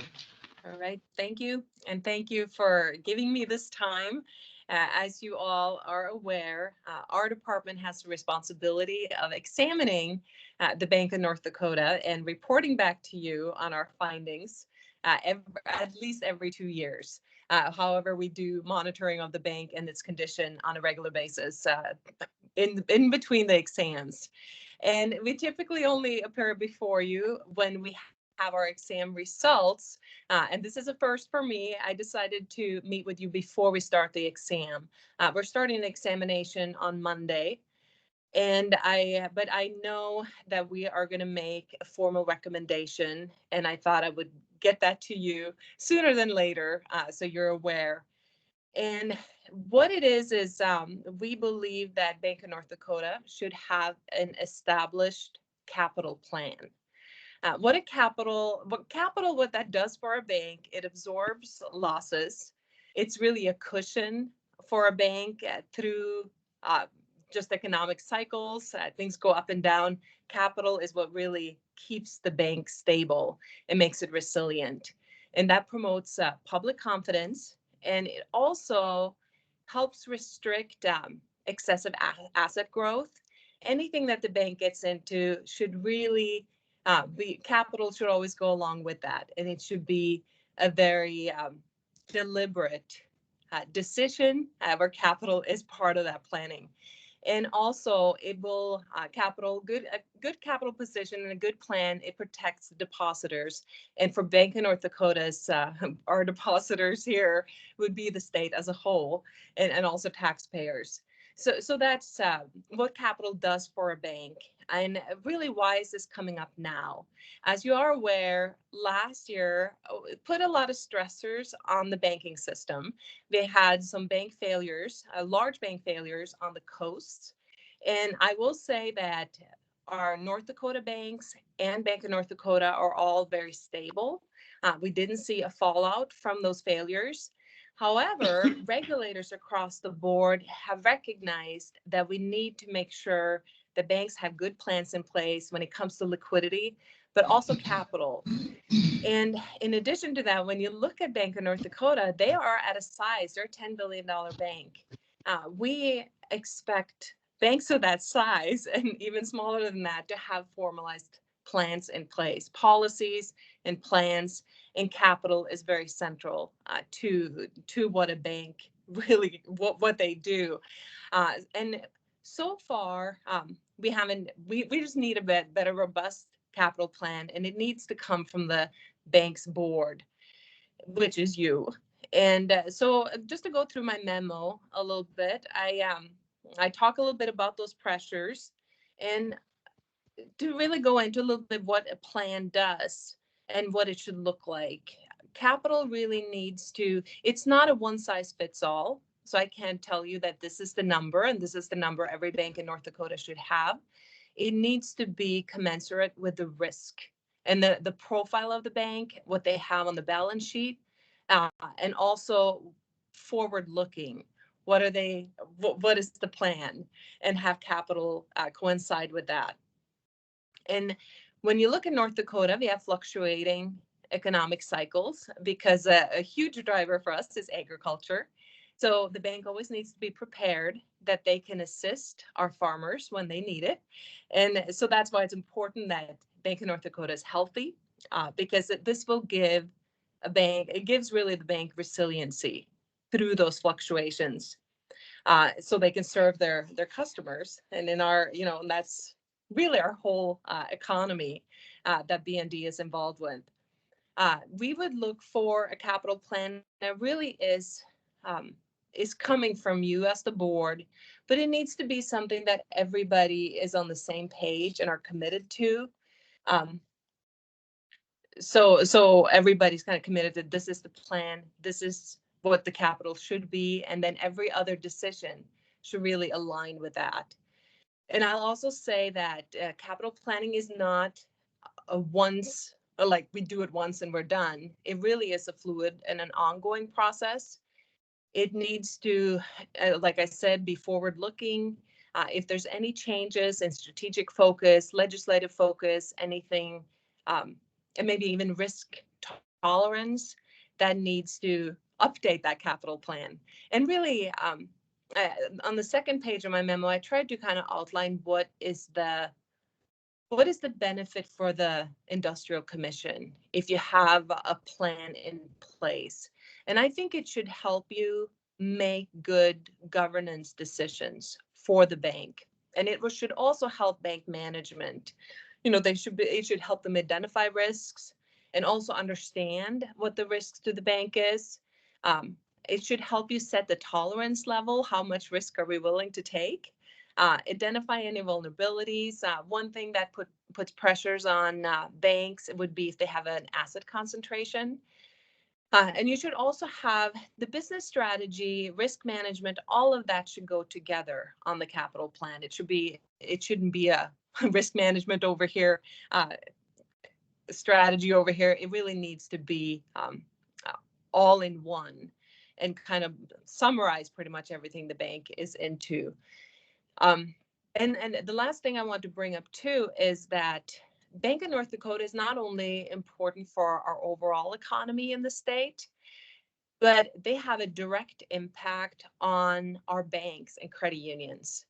They're a partner. So in that instance, they are so important and so central to the financial industry in North Dakota. So that's for my other, like, of course, I regulate the Bank of North Dakota, but also the other institutions. I want them to have, they benefit greatly from Bank of North Dakota. And it gives me, it makes my job a lot easier to know that Bank of North Dakota is there to support, especially when there are new opportunities in different communities, or if farmers need help, that our banks can have the ability to serve as a result of BND being a partner. And so lastly, just say, I would say that the plan needs to be collectively supported. I think that is very important, not subject to disruption.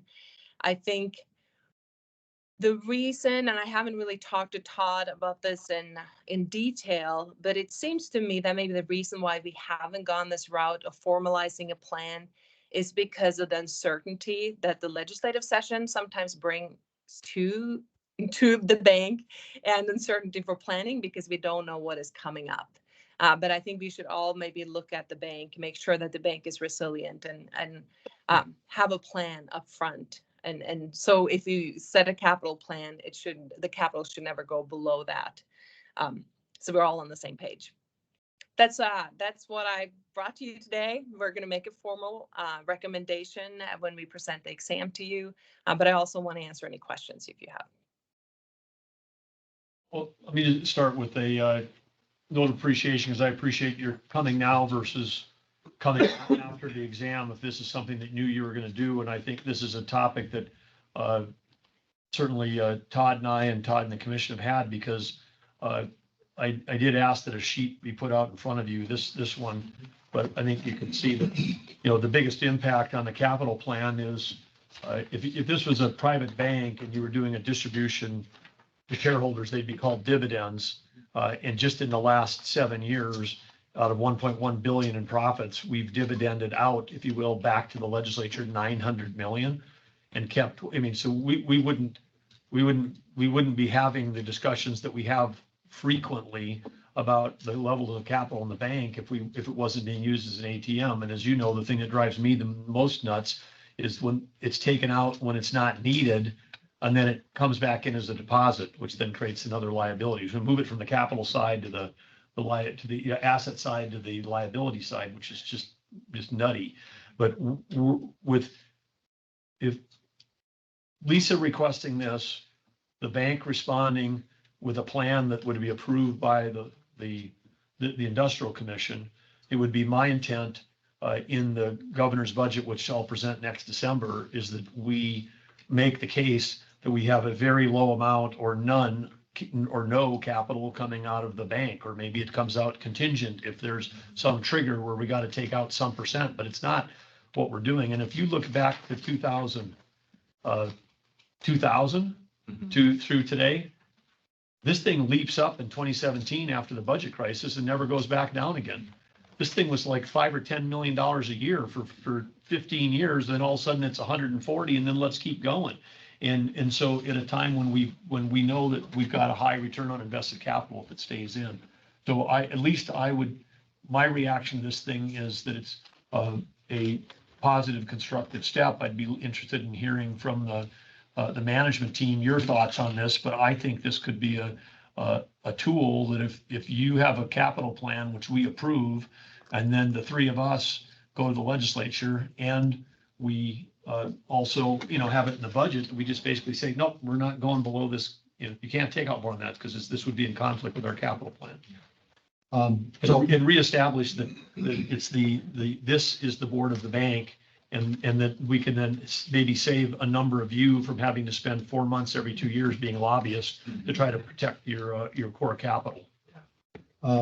First of all, I'd like to thank Commissioner Cruz for bringing this forward. I think it makes a lot of sense for us, and thank you for the heads up before the exam. We like that too, Lisa. just a couple comments. I want to make sure everybody's aware. I mean, the bank is in great shape from a capital standpoint. I don't want anybody to think that this is coming in and that, boy, there's a crisis at the bank, because there's not. We're strong financially, we're about 11.3% of capital. Our internal target's 12. We'll get back up to the 12% capital by the end, probably in the third quarter of this year.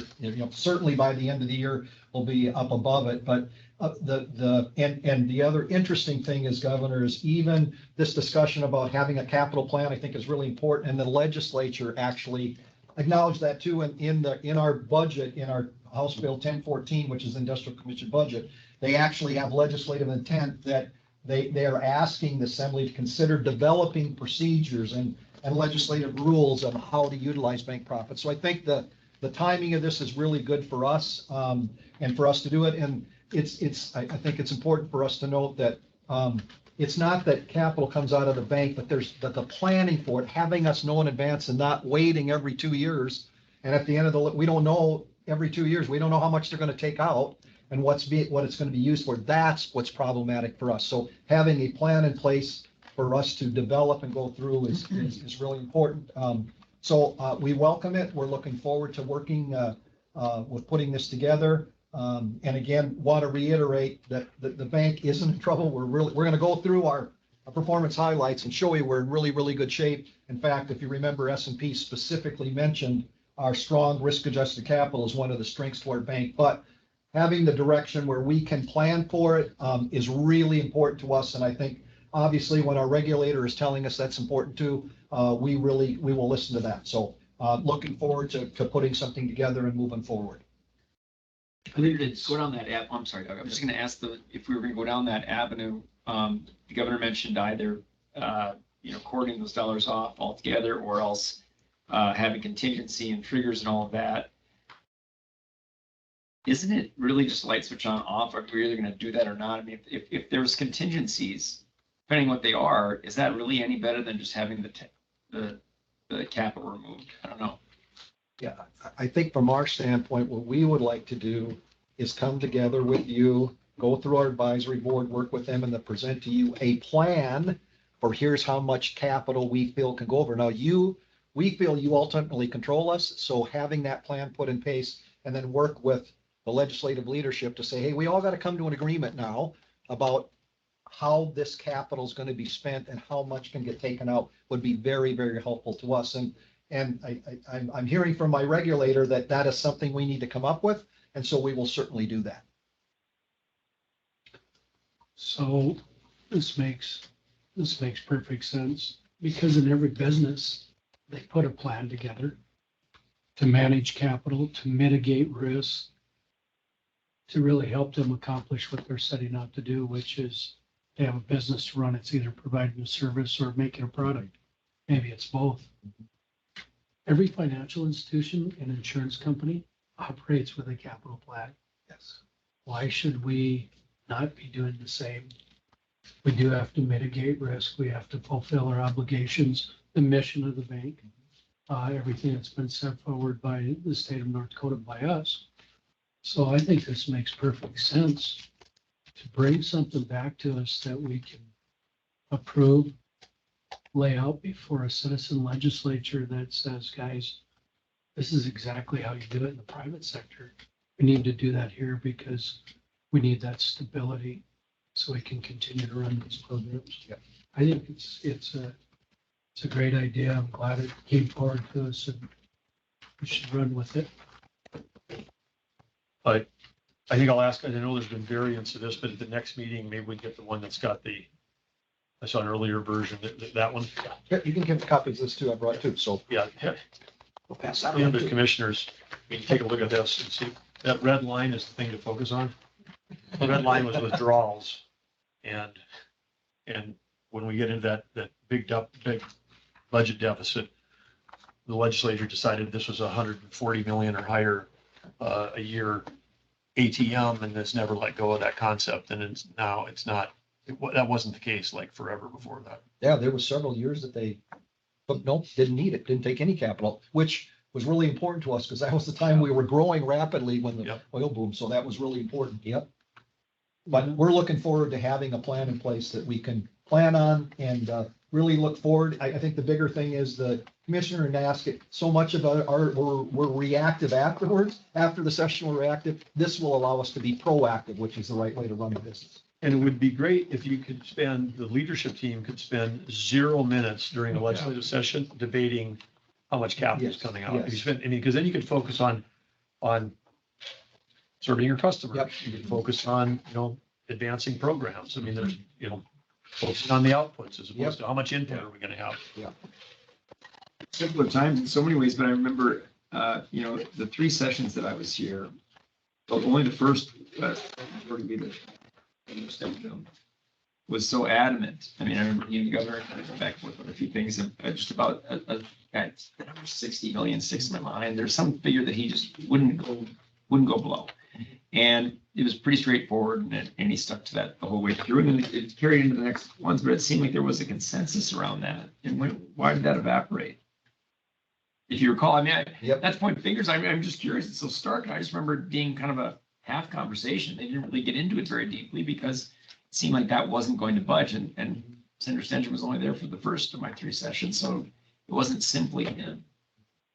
I've only been here 8 years, but I will tell you just we've changed so much, the bank has grown so much, and our earnings have grown so much. We've become much more complex, and consequently, they've seen the ability to generate, take the profits we have and fund different things. So, so that's, I guess that's what I can tell you is that we would,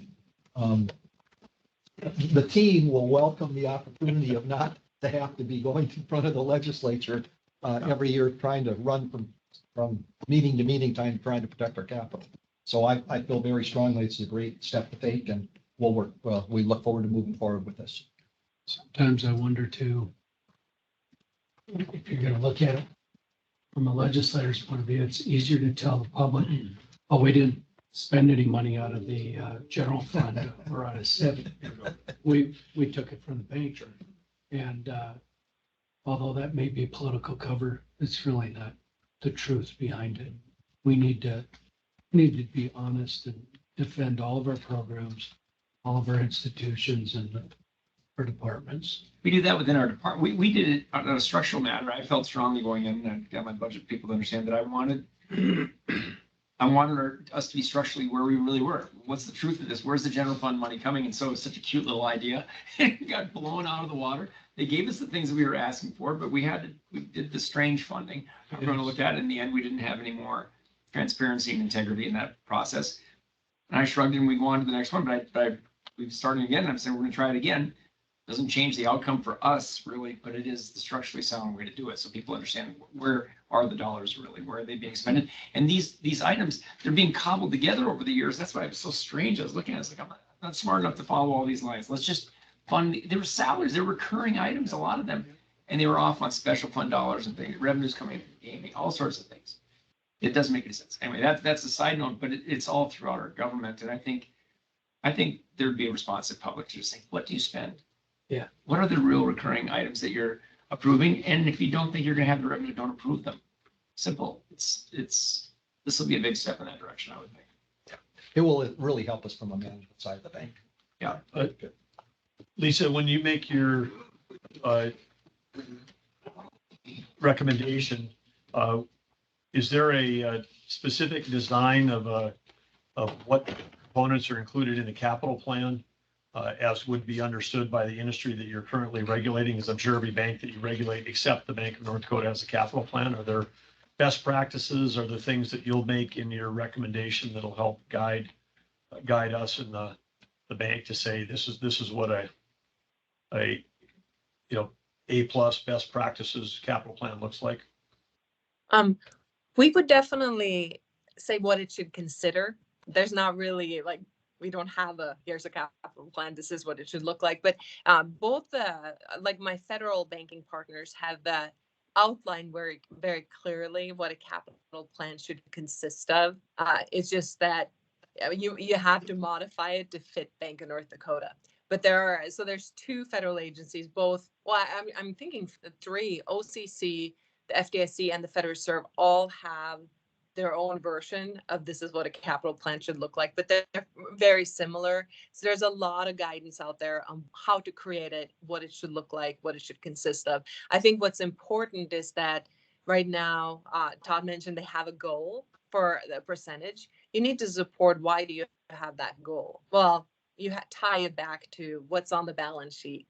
We have this, these many egg loans, we had these many entrepreneurial loans, and they all represent different risk, but then also take into consideration the forward-looking piece, and that is, are we going to have a drought? Or we need to do interest assist for our farmers? That also is a drain on capital. So I think so there's a framework is in place that the bank can use. They just need to use the pieces that fit. So we definitely have that. And so it should not be difficult to do. It just need to be tailored to the bank. We have done a lot of the planning in place. I would tell you the difference in this case, what we're looking for is to be proactive rather than reactive, Governor. This will not be difficult for us to work through. But I think having a formal plan that everybody can agree to is really important for everybody. Yep.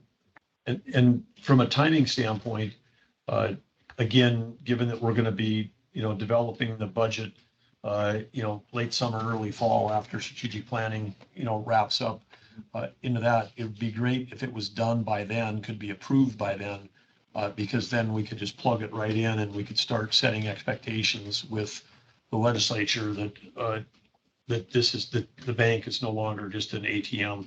Yep. And it's like when they're building their revenue model, they've got to build their revenue model differently. This would be one that I would work very hard to get accomplished before I leave. So that it's done before June and before the session. Yep. Well, before June, it'd even be better. Yep. Because the sooner we get it, the sooner we can start trying to. That will be one of my key priorities. Yeah. And it could also influence, because I know a number of you will be working on now and during that time and after on the cash management, the statewide cash management, but this could also influence that as well. Yep. Ties in very well with that. Yeah. Okay. Other questions for the commissioner? Nope. Okay. Super. Thank you for thank you for getting out in front of this, Lisa, and thanks for telling your team. Great job on all the things they're doing to keep all of our banks well capitalized across the state. All right. Thank you. Thank you for your time. Appreciate it. So we are slightly ahead of schedule, and we're going to jump in with the Bank of North Dakota now. But before we kick in, I think it'd be appropriate, since we're all here together, to acknowledge the passing of former BND President Eric Hardmeyer. As you know, Eric, for many of you, was not just a co-worker and a leader, but he was a dear friend and beloved by many, including his family. And Doug and Drew and I issued a joint statement this morning that we put out. And Todd, great to have you be part of that. But I think it reflects what the whole community is feeling, which is we lost a friend, we lost a leader, we lost someone who not only had record tenure and record success, but it was someone that had an impact not just on the institution, but on the lives of those that he worked with. And so we'll just take a moment right now and remember Eric maybe for a few seconds, if we could.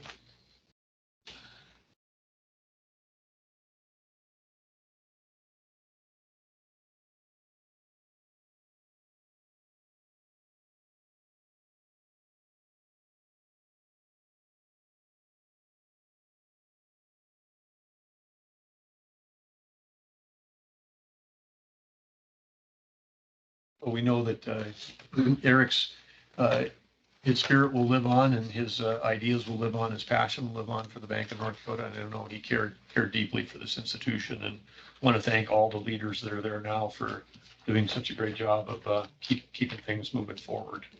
His legacy will live on. I got to tell a quick story, just because this will epitomize what Eric. So when I was first looking at coming to the bank, I asked him, I said, Eric, what am I going to like? If I take this job, what am I going to like best about it, having come from Wells Fargo? He smiled at me, he said, Todd, we're it. He said, we're the only one in the nation. We don't have a lot of federal regulation. We don't have the OCC or the FDIC. He goes, we're it. We get to kind of develop the strategy and implement it. we get to, you'll make some recommendations and you'll see some real impact across the state of North Dakota. I smiled and said, okay. I said, so what are the downfalls? What am I, what are the things I got to worry about? He smiled at me. He goes, we're it.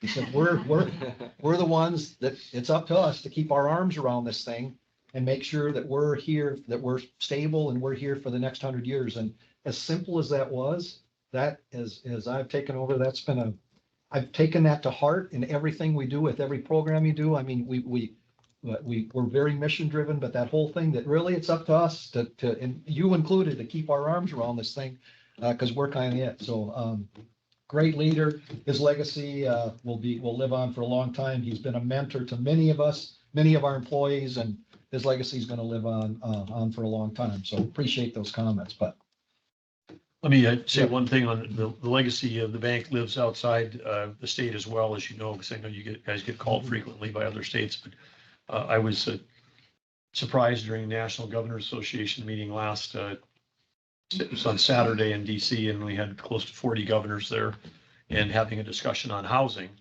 which used to be something that was sort of a blue state thing. Well, now Greg Gianforte from Montana was talking about the Montana Miracle and all the things they were doing to try to solve that. They had a different kind of housing crisis there because so many people moved there during COVID. Prices through the roof, occupancies of 1%, rate, nobody could buy a house. They couldn't get workers there. So they were trying to solve that in other states. So we're going around the room and everybody's, working on stuff. And Utah's got a plan where they don't have a bank, but they've got all the cash in their treasury. okay. So then they're trying to figure out, without a bank, how do they take money out of this treasury account? And they want to build 35,000 starter homes, 1,400 to 1,200 to 1,000 feet or smaller for the entry level beginning family, beginner worker. To do that, well, then one of the things they identified was construction loans. So they're going to do a 3.5% construction loans on short term, build these things in 6 months, they get paid back. Permanent financing goes in, but they're going to use the bottom part of their stack where they've got cash just piled up during it would be in their treasurer's office instead of there, where the treasurer might be putting it in a money market account in Wall Street. They're going to create this really large fund that does 3.5% for these starter homes for construction loans. So he's saying that, and then I'm thinking there, I'm like, oh, these poor guys, they don't have, they're trying to come up with one program. We got dozens of programs. Yeah. So I'm just sitting there and I'm like, I don't need to say anything. Everybody's jumping in. Phil Murphy, ex-Goldman Sachs, second-term governor from New Jersey, who's the smartest finance guy of all the governors, goes, hits his microphone, he goes, well, Doug's the only one that's got a bank over here. So he starts giving a sales pitch for the bank in North Dakota, the governor of New Jersey, who everybody knows is a former Goldman Sachs partner. So I was like, that was a fun moment to sit back and smile and talk about that. But that's and we mentioned that in our State of the State. And so programmatically to think about, how do we take these ideas, but if we can't get workers to move here, if they can't get a place to live, and we've got some challenges there. And think of it as work, housing becomes workforce infrastructure. Yep, absolutely. Yep.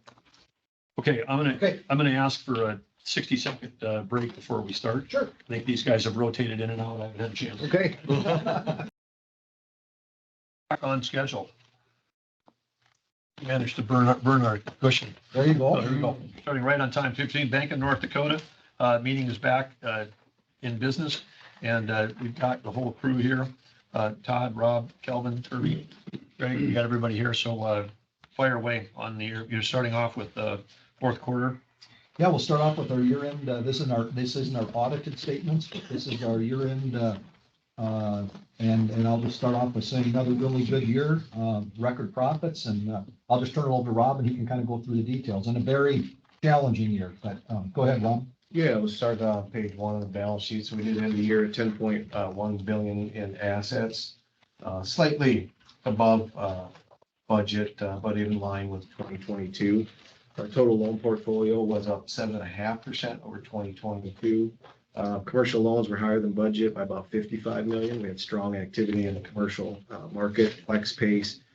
And then was offset a little bit by some state institution pay downs. The ag portfolio is up by about 22 million over budget. Farm and ranch loans led the increase, followed by the livestock rebuilder program.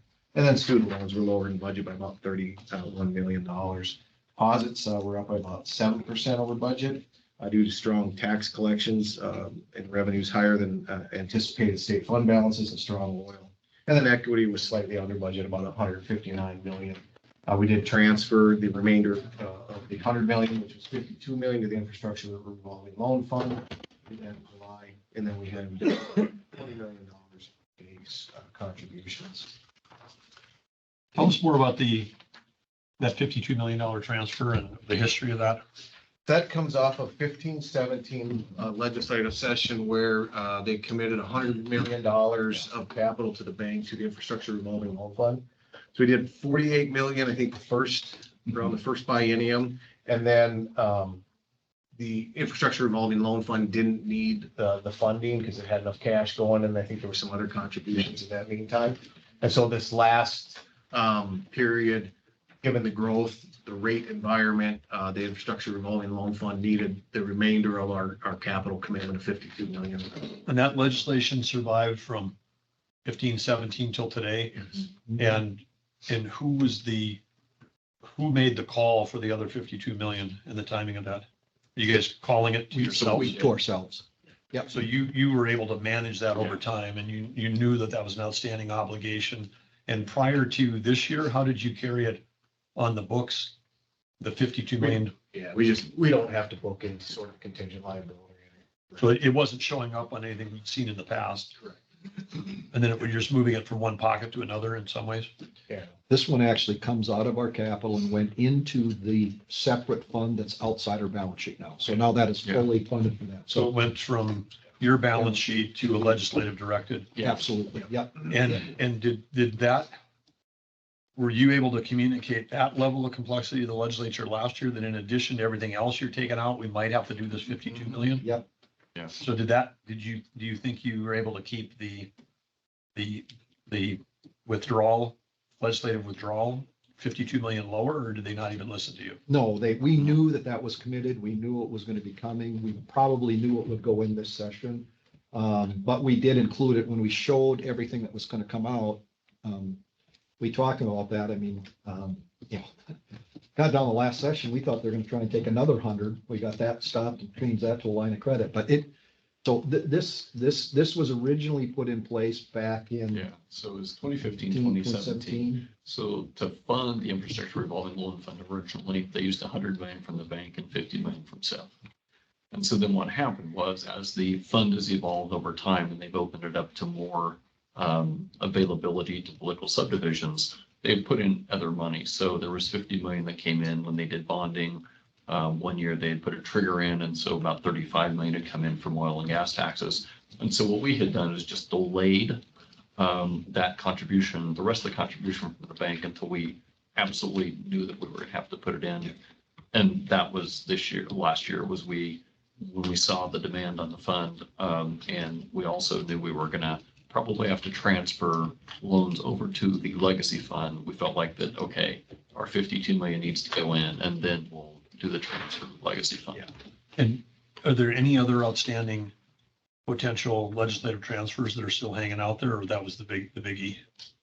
From prior sessions? Prior session, that was the biggie. Yeah. Yep. So you were doing your own masterful cash management, trying to delay that as long as possible. Absolutely. Yeah. This could set a new record because you made it 6 or 7 years before you had to do it. But yeah, those are the kinds of things which in the capital plan, we should just not have those things. Right. Because I mean, the thing might come due at a time when you're also having a financial crisis, and then people are like, nobody told us about that. Yep, for sure. Yep. Okay. Okay, moving on to page 2 for the income statement. We did finish the year at $192.7 million, which was $1.5 million over 2022, which is a record year. However, $22 million below budget. What I'll do for this is just kind of give you a feel for where the real variances lie instead of just going line item by line item. So if we just think about balances and not the rate volatility, but overall balances. So our loan growth was close to our projections. We did have some additional growth over on the commercial side. Our investment portfolio provided cash flow as expected and declined slightly, but deposits tracked higher than anticipated. And then additional loan funding anticipated additional borrowing. So when you think about balances, deposits were up by 162 million. Borrowings were up about 121 million over budget. So that impacted net income compared to budget by $7 million negatively. On the rates side of things, if you just think about rates, obviously the Fed moved 4 quarter-point hikes last year. This affected deposit balances, particularly our rates were 42 basis points higher than budget. Our borrowing rate was 28 basis points higher than budget. So just rates alone was $20 million. So interest income impact due to asset yield. So that would have been like the investment portfolio and the loan portfolio. We picked up 17 million, but we lost almost $40 million due to higher rates on deposits and borrowing side of things. And then non-interest expense, we picked up $1.9 million. So, overall, you can kind of see where, how rates impacted the bank relative to balances. I will say, kind of as a caveat and a wrap up for 23, which was, I would say, was extraordinary times. When we think about, the spring banking crisis, the Fed moved 100 basis points.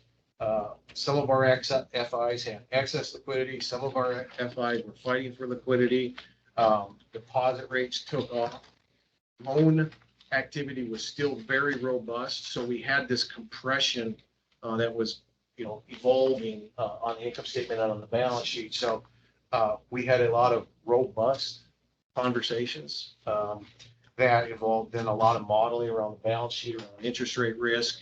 Where can we help our FIs? Where are we going to have to pull back? I know there were some very challenging conversations that Kelvin and Craig would have to have on that side of things. But I think, from a standpoint of the CFO and having gone through, having been through the energy crisis and having been through the housing bust, seeing executive teams work, I'm really proud of this team because we got comfortable having uncomfortable conversations. And it was a very challenging 7 months, but very, very proud even of the results. Banks, like Todd said, sits in extremely solid financial condition.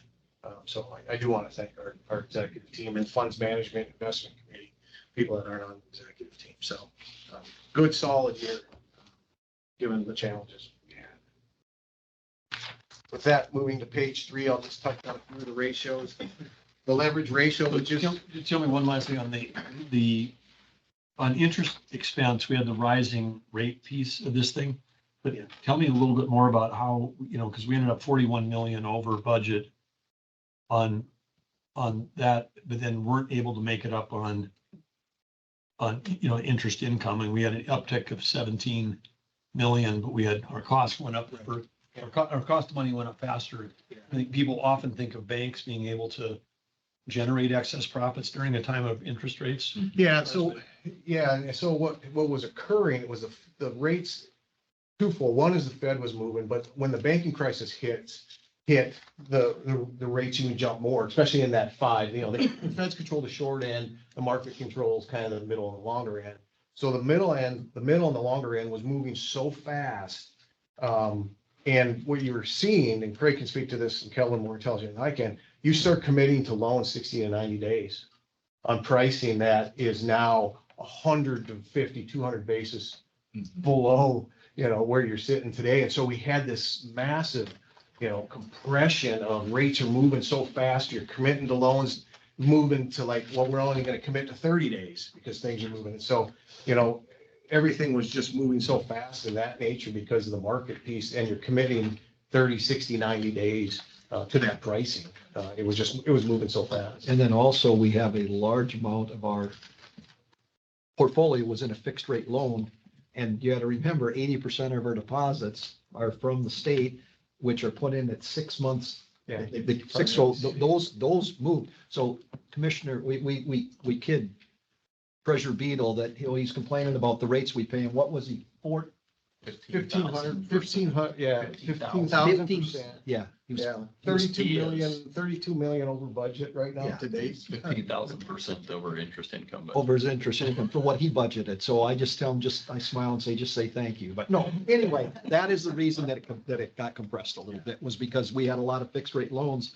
And again, as you know, with rates moving that quick, we. You were fixed on the loans going Yeah. out, but you were variable on the Right. deposits. Deposits. So when your And the borrowing deposits side. were going through you kept having to ratchet those up based on your agreement. So running a lot of modeling based upon the compression that it could do, not just like current year, but 2, 3 years. 4 years. What's that do to the structure of the balance sheet if rates particularly stay higher for longer? Would you say those are some of the unique things about being a state bank.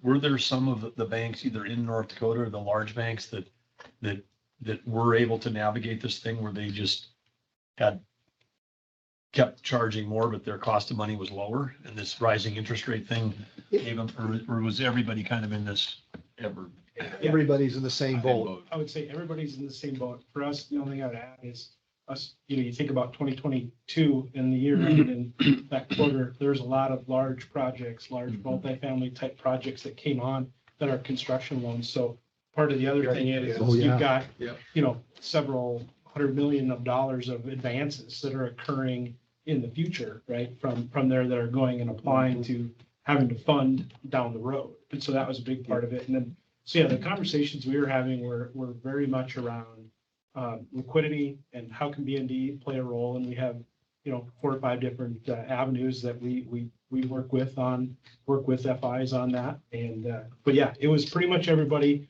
one way or another. There was very few institutions that I would say, just generally speaking, that were sitting pretty flush with cash, that maybe didn't do a lot of investments or go put it out somewhere. But that was pretty short-lived as the rate environment changed very, very quickly, or that level of cash sitting there was used up pretty fast. Okay, thank you. So page 3, just touching leverage ratio. Again, this is capital ratio. It's a measure of financial strength. It's calculated by Tier 1 divided by our average assets for the quarter. And as Todd mentioned earlier, our target is 12. Internal target is 12%. We sit at 11.33 right now, and we'll earn our way back. We don't anticipate, at least in the near term, the 140 million from the current biennium right now probably being needed till the end of the biennium. So we'll be well over 12%. But this 11.3 is with the 140 still being held? Yes. So what would it, if that was gone already, what would we be at? I'd probably be reading 10.5, 10 and a quarter. And so then when we need about another 70, 75 to get to 12? Yeah. If they didn't take the 140. Right. But if they do the 140, then you need about 200. But we're hopeful by that We time. earn our way out. We've earned enough where when they take it, we've already had it. The benefit is we've had, I think, with our prior conversations is we've been very strong. And so that has cushioned the impact to the bank, but. But that's also, the 12 is not fixed. I mean, we're sort of 200 with the current loan level. But if we're going to do more loans, you need more capital. And so that's part of what I think we're missing when we want to tell the story about the capital plan is that, hey, if you want the bank to do more, it has to have more capital to actually participate. When the bank does more, then the North Dakota economy benefits. Yep. Well, I think the other place we saw it was in concentrations. So as soon as they pulled that 140, our concentration levels changed. And all of a sudden, we're moving into yellow and red in some of our markets where we had been green prior. And so that causes us to then rethink and more about what loans are we making and how do we do that. We're going to use a 12-month rolling forecast of capital, and even with 12 months, averaging that out, it's still. Yeah. That's probably the biggest impact is the concentration. When you have volatility in your concentration, you have no predictability on where you can lend money. And pretty soon guys like Craig and Kelvin are going, well, we can do loans in Fargo for multifamily. And then a month later, it's nope, we're done. Full. So there's no. Because of the capital constraint. Right. Yeah. It solves a lot of problems. It does. Creates more flexibility. We're roughly on this sort of, is it, you guys think 1 to 10? I mean, is it for every dollar of capital, you can do how much in loans? I mean, when you think about it, just if you were trying to explain it simply to somebody. I mean, $10 billion bank with a billion, Ballpark, if you figure 10% capital, it'd be 1 to 10, if it's 1 to 12. it's- 1 to 8, I mean, that's sort of, so it's 1 to 8. So for every dollar of cap, so for every 100 million of more capital, we could do 800 million more in loans. And that's a good estimate. I mean, depending on the loan types you do, there might be some different levers there, but that's a good ballpark. estimate. Yeah. So for the 900 million we've taken out, we could have done 7.2 billion more in loans. Well, if you had the demand. If you had the Yeah. demand. Well, at some point it would exceed, but Yeah. right. But Yeah, I mean, but you could go a long way, right? And not, we got lots of powder to lend money. You're gonna find with our liquidity, it's not our issue. It's more on our the capital is more on our, what I would say, our credit risk on our, on that. Yeah. That it's not from a liquidity standpoint, we're in good shape. but when we look at these projects that are coming, you know, and now when I was, meeting with Commerce the other day, they're up to 60 billion. It's not 40 billion anymore. There's $60 billion between that pig iron, the steel thing, the, Yep. the nickel mining, the pet chem, there's another, more people looking at doing stuff with, with biofuels. And they're not all going to come together, but if half of them come together, and they're all looking. I mean, look what Reese, what did we go through CC in first 6 months? We had $350 million. Yeah, our entire 30 billion for grants is allocated. And then, and for loans too, I mean, was there some? Yeah, of the that? entire 250 for loans, yeah. And it's certainly, In the first 6 months. And we had demand for what, 3, 4? Yeah, demand for 4 or 5 times. So there's demand signals out there that maybe aren't flowing directly to you. And if you create some low priced offerings in these things as incentives. Well, it certainly, the capital levels affect our lending limits. Yes. There's no question, I think, to your point, Governor, right, is the more capital you have, the bigger you can play, yes. right? And so maybe you can't loan it all out, but you can play a little bigger, punch a little heavier, because your lending limit is higher. Which we need to because the projects are getting bigger.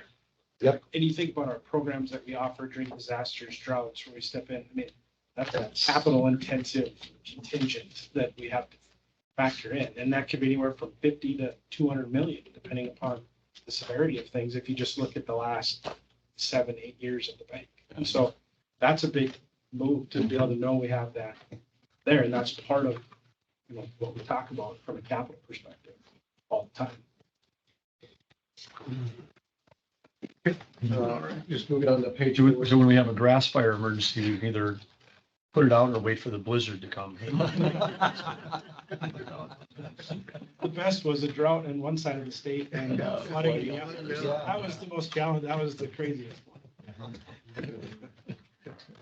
And we'll just touch on page 4, net loans to earning assets. This is a ratio used to measure liquidity. So how much funds we have available. Our target's right at 90%, so our net loans to earning assets. Right now, we're at, 58.26%. Again, as Todd mentioned, we have a lot of liquidity with the investment portfolio running off. We run off $1.5 billion basically through 2025. So we have a lot of powder that we could put to work.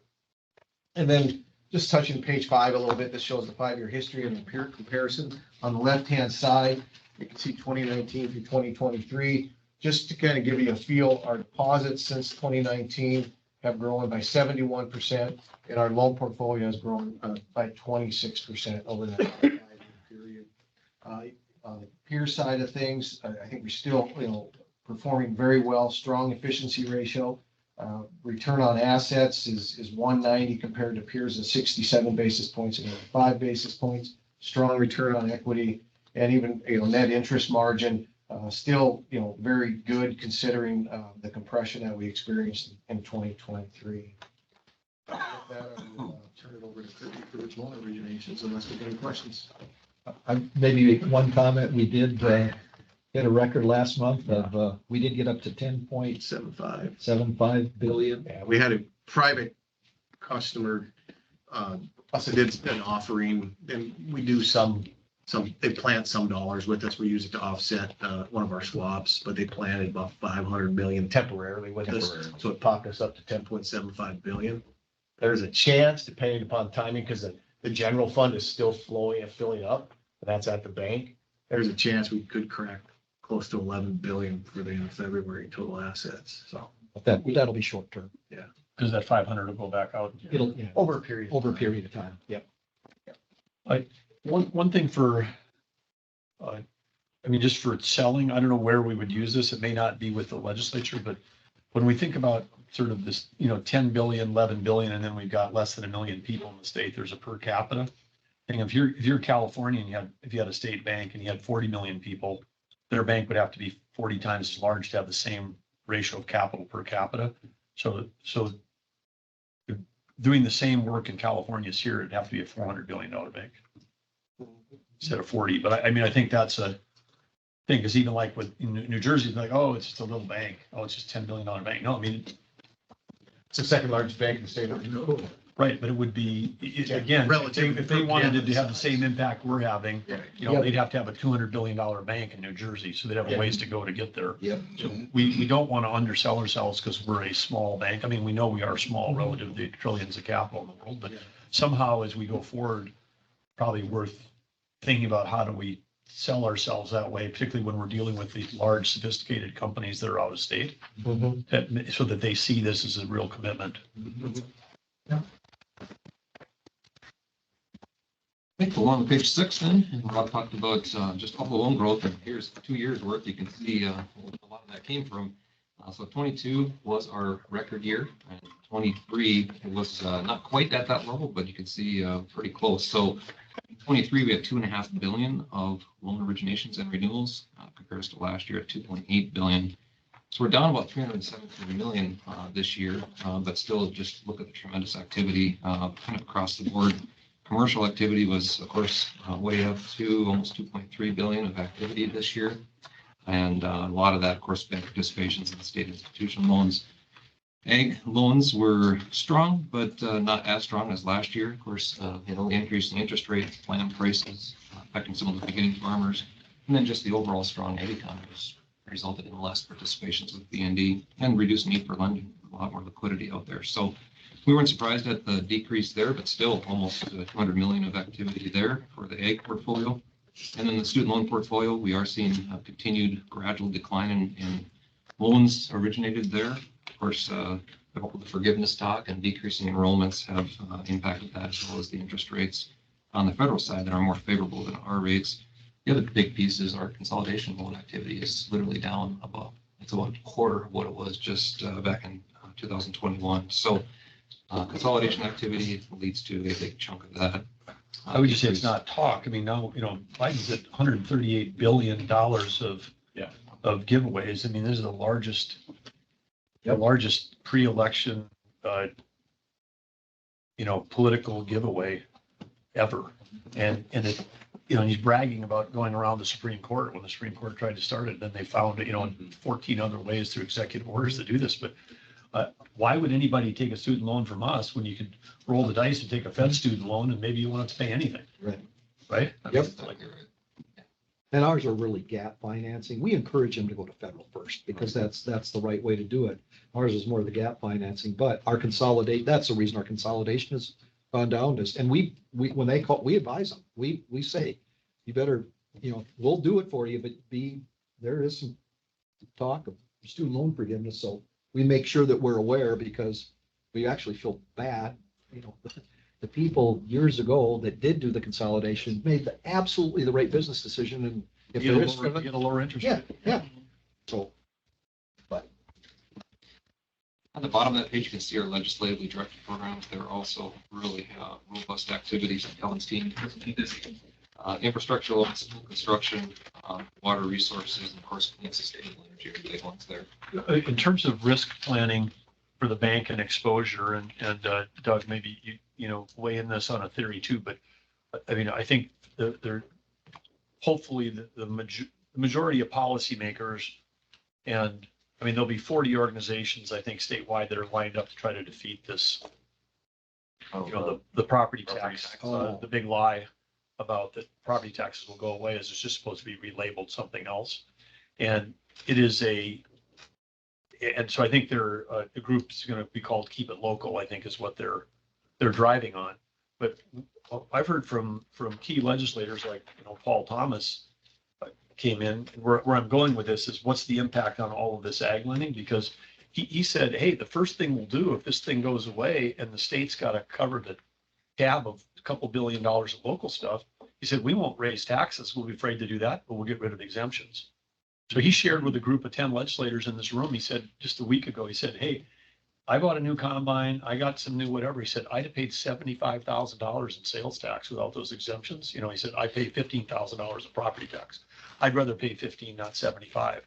And he pointed around the room, and you other guys in this room, if you don't think that that's going to be a real consideration, because getting rid of the exemptions, and then somebody else popped up and said, hey, I got a family member that, son that wants to come home and farm. And if you get rid of property taxes, you know what's going to happen to the price of land? Because everybody from out of state will be able to buy a high performing asset that just eliminated an expense category. And if you can own land in North Dakota and never have to pay for a road or bridge or gravel, and somebody else is going to pick up the tab, why not do that? So they're worried it's going to price farmland, out because of all of the competition coming in. So I'd certainly be interested in your thoughts, but I'd also be interested in these guys when you're doing your capital plan and your risk assessment is what happens to our portfolio if property taxes go away. Is that good, bad, indifferent? I mean, what are the, what are the costs and impacts? I'd say right up front, and you kind of touched on it. Your real estate taxes are local. Just run your political subs. What's one of the things I see right up front, roads and bridges are not going to be maintained. You're shifting responsibilities back to the state to oversee and cover a lot of what's happening in local. Not that I want to pick on the tower too much, but we have enough going on. Then you want to give us local issues to deal with. Pretty soon you're going to be picking winners and losers. I don't see infrastructure in the rural areas be maintained, which is going to compromise and hurt more of our ability to do what we do best out there, which is drive an economy. Yep. It's not going to have a really good impact or effect for us in a positive way. It's going to be on the other side of this. And you're right, you start losing the exemptions, or as other legislators and local people have said, I don't think we'll be able to function as people think. They'll think, yeah, we're getting rid of property taxes. Oh my God, you won't want the backside of that. Because you're not going to be able to continue to govern on your own if you're not paying the bill. Well, and I think the reason why Rich Wardner's working on this so hard is he understands to what we would understand when you do the back of the envelope is Prairie Dog would have to go away. Hub cities would be called into question. That 30% that goes to counties and the oil thing would go away. And then you get rid of property taxes, who benefits? The place where the highest property tax value is. So where's the most property tax value in the state? The Fargo Metro. So, I mean, everybody spends their whole life trying to make sure Fargo doesn't get a sweet deal. Well, this would be it, because they could raise sales tax and get it back, and they could put in the special, what do you call it? The initiated measure doesn't mention specials. Places like Fargo drive a bunch of money from specials. They could raise specials, raise sales tax, put in an infrastructure fee, and they'll probably be fine. And if you're a rural part of the state and that money goes away, you think legislature's going to, show up in Ashley and say, hey, we're paying for your school and your roads and your whatever. I mean, it's an impossible task. We end up with a full-time legislature, but it'd be interesting to know what you guys would overlay on this thing. We have to see. I don't think, we don't get any, how much we get, we don't get any property tax deposits, so it wouldn't affect our deposits much. I think the more effect would be on the ag, on what on the land values. It's the ag community. Ag community in general. Yep. And Doug, you and I in Water Commission, I mean, the money that we've been getting the last 4 years to go to the Water Commission, that might just be going to pay for city streets and roads. I mean, so then your ability to do water projects, the DOT budget would go down. I mean, there's all kinds of infrastructure would get whacked just to cover existing costs. So it would be, And water is probably more essential than a road is, yeah, unfortunately. yeah. Yeah. Well, if you know, agencies that are neutral should remain neutral, but, like the tax department should probably remain neutral. But when meeting with Brian this morning, I mean, said, what's the impact going to be on your thing? Well, he's going to have to add a bunch of FTEs. I mean, how in the world? I mean, he's going to be, right? Oh, I mean, it'll take years to figure out. I mean, okay, now we got to figure out how to take the money we got coming in. Suddenly we're 2 billion short because we got to cover, all the local stuff. Or how does that work? And I mean, it's and centrally, and they do touch their centrally assessed. Through that, which we get to touch every year, but then I'm sure everybody, let's jack the rates on that. Okay, well then let's build less railroads, transmission lines, and, less pipelines. I mean, which are huge incomes for all those counties. Anyway, it would be hard to think through all the negative things that would happen to accomplish actually reducing local spending by 0 pennies. I mean, that's the sad part in the end. It does not change. It doesn't shrink government. It doesn't change any spending levels. It's just like somebody else can order dinner and then the state picks up the tab. That's somebody else is picking up the check. And when somebody else is buying, people order differently. Yeah, but we might have to require they just get cheeseburger and fries and they don't like that. It's good cheese, right? Yeah, no cheese. No cheese. Oh, yeah. Dairy industry's hurting, but Yeah. we're gonna get many cheese. A bun with no meat. Yeah.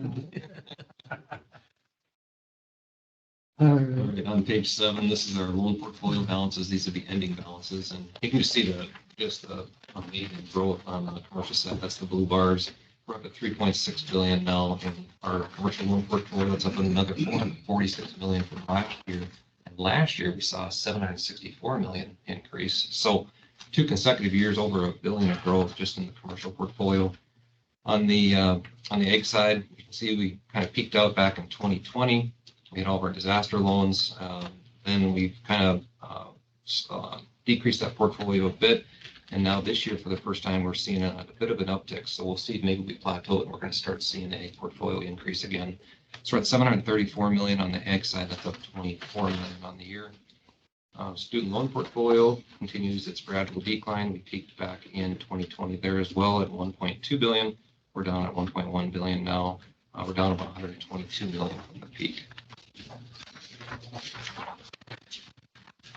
And then do you want to go credit quality? Yeah, I don't, unless you guys want to see go through the detail of more of the commercial, we'll keep going. Okay. We'll take it to credit quality then, page 14. So you can see we're very strongly reserved, almost 2%. We got 113 million of reserve. Our portfolio balance now is 5.7 billion on the loan side. So when you look at, where's the allowance at, how is it compared, we've seen a gradual decline in our total allowance, mainly because our credit quality has been so strong. And yet we did have a fair amount of provision, a little bit over budget, as you heard from Rob. And that was because our loan growth was just so strong. When you have that kind of loan growth, you need to have additional provision for those additional loans. So overall, we're strongly reserved. Look on the right-hand side, our trend lines for credit quality. Our ratios are really, really well. Look at our adversely classified, which is the orange line. On the last quarter, we saw we're up almost around 2% there for a while. We're back down now at 164. North Dakota average is 136, so we're still just a bit above North Dakota average, but overall feeling pretty good about that. Our non-performing loans is the green line, and we did see that spike in the summer, and that's continued to trail down. In fact, if we take out some government guarantees we have on some of those loans, that number drops all the way to 0.4%, and instead of 0.59%. So North Dakota average there, we're actually lower than North Dakota average at 0.69%. Our community total allowance as a percentage of all non-guaranteed loans is a very strong 2.5%. So overall, credit quality is very good. On the next page, we get into delinquencies on page 15. here, got an interesting story to tell. Our overall delinquencies look like they're up at 195. We had one large exception on the egg side. So you see egg spiked all the way to 383. It was more of a technicality. It was a very strong $22 million egg borrower, and their year-end payment that was applied by the lead bank was not applied correctly. And so in technicality, it was past due at year-end. It had been cleared up shortly after year-end.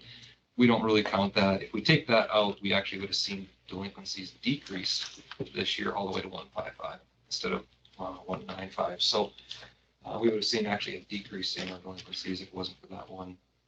As far as our other portfolios, they're all performing well. You can see our residential portfolio continues to decrease in delinquencies, both 30 and 90 days. And then the student loan portfolio, surprisingly, this has been the one that I think we probably have the most concern about, and yet we're actually lower than we were a year ago on our student loan delinquencies as well. So lots of leading indicators on student loans we've been tracking. Our delinquencies over 90 days continue to be very stable. And our claims that go to student loans in North Dakota have also been on the decline, nice decline. So overall, we're feeling pretty good about our delinquencies. You want to shrink that portfolio. That's okay. Is there anybody that wants to buy it? No, seriously, is there, I mean, we successfully executed that just in time on that. On the federal side? Federal fees. So that was prescient, but is there? Not that I'm aware That of. was a pretty heavy discount. Yeah. It would be the opposite of our federal route. We would have to provide a discount instead of getting a premium.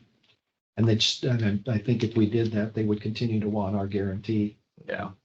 To stay in place, the state guarantee, so. We're in it as we sort of wind our way. We would rather control it, do what we can rather than turn it over to somebody else where.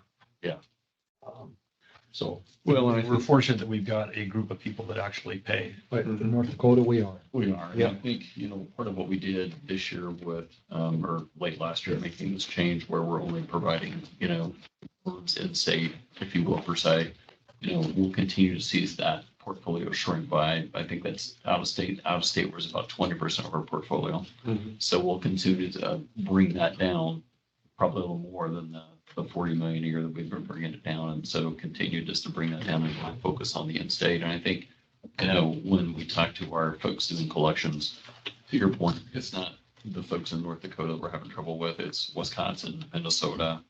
It's those other places where we're struggling, and that's where we're seeing most action related to those delinquencies and other types of actions. Did we, during COVID, put a pause like the feds did, feds required? Did we get any assistance for doing that in terms of that? But we just said, hey, we're not, but then we started it back up. We did. A long time ago. Yeah, so we. And then I was shocked to find out that the feds just did it this last Yeah. fall. Yeah.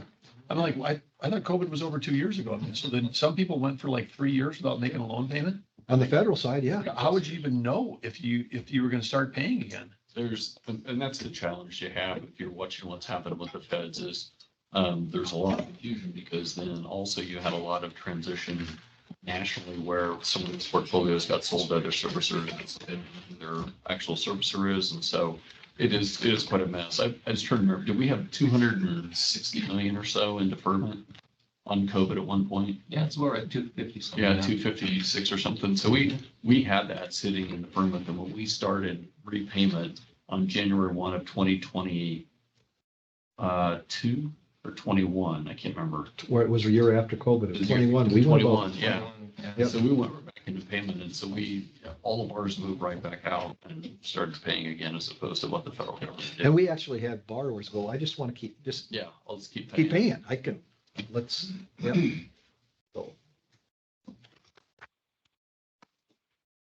So I'd go back and just on legislative directed programs, we look at that page with That's 13, page 13. So just to touch on that. for just a one second.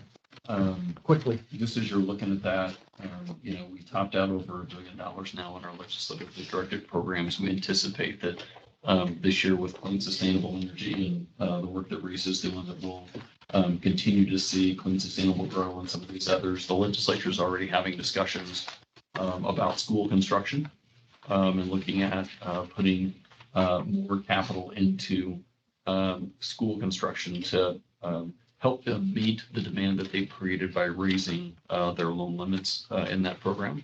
So anticipate that's going to increase. And then I think I referred to it, but I can't remember who actually told you, but we did actually make the first transfer of $50 million of loans from the infrastructure revolving loan fund over to the legacy fund to recapitalize our infrastructure revolving loan fund. So those loans So are over in infrastructure. The legacy fund, which was directed to do equity and debt, they bought a loan.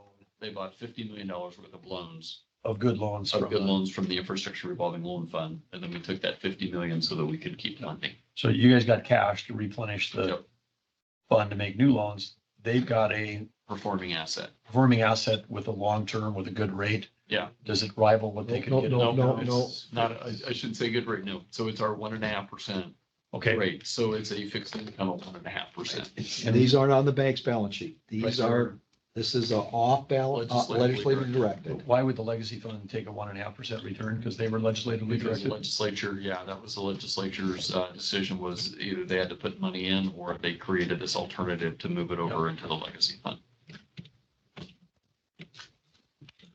Good for the bank, not great for the legacy fund probably, but I mean, It doesn't affect us at all. well, no, that's right, because it's legislative. Yeah, directed. so it's Good good for future borrowers of Good the, for like future of the, borrowers. of the, There you go. the infrastructure revolving. Yes. So yeah, so just wanted to make you aware that we had done. Are we gonna keep a running total of how much the legislature has diminished the earnings of the legacy fund? Is that gonna be like a score report on the legacy that's fund his idea. website? That's Scott can talk about that one. Yeah. And then the only other thing I would add, so when you go down and look at that last slide related to college saves, so slide number 16. You know, you can kind of see where that's at. Our kindergarten match program continues to grow, which is something that we're really pleased to see. You can see about 300 million in assets from North Dakotans, which is the most ever that we've had in the plan. And obviously, this is our hope that we can save our way out of student loans. Okay. And then that last page relates to our HR. So just a couple of highlights on there. One, you'll see that our efficiency ratio is down at 14.7, which I think may be the lowest it's ever been. No, we hit 12. We hit 12.85 in March. All right, it's still really low.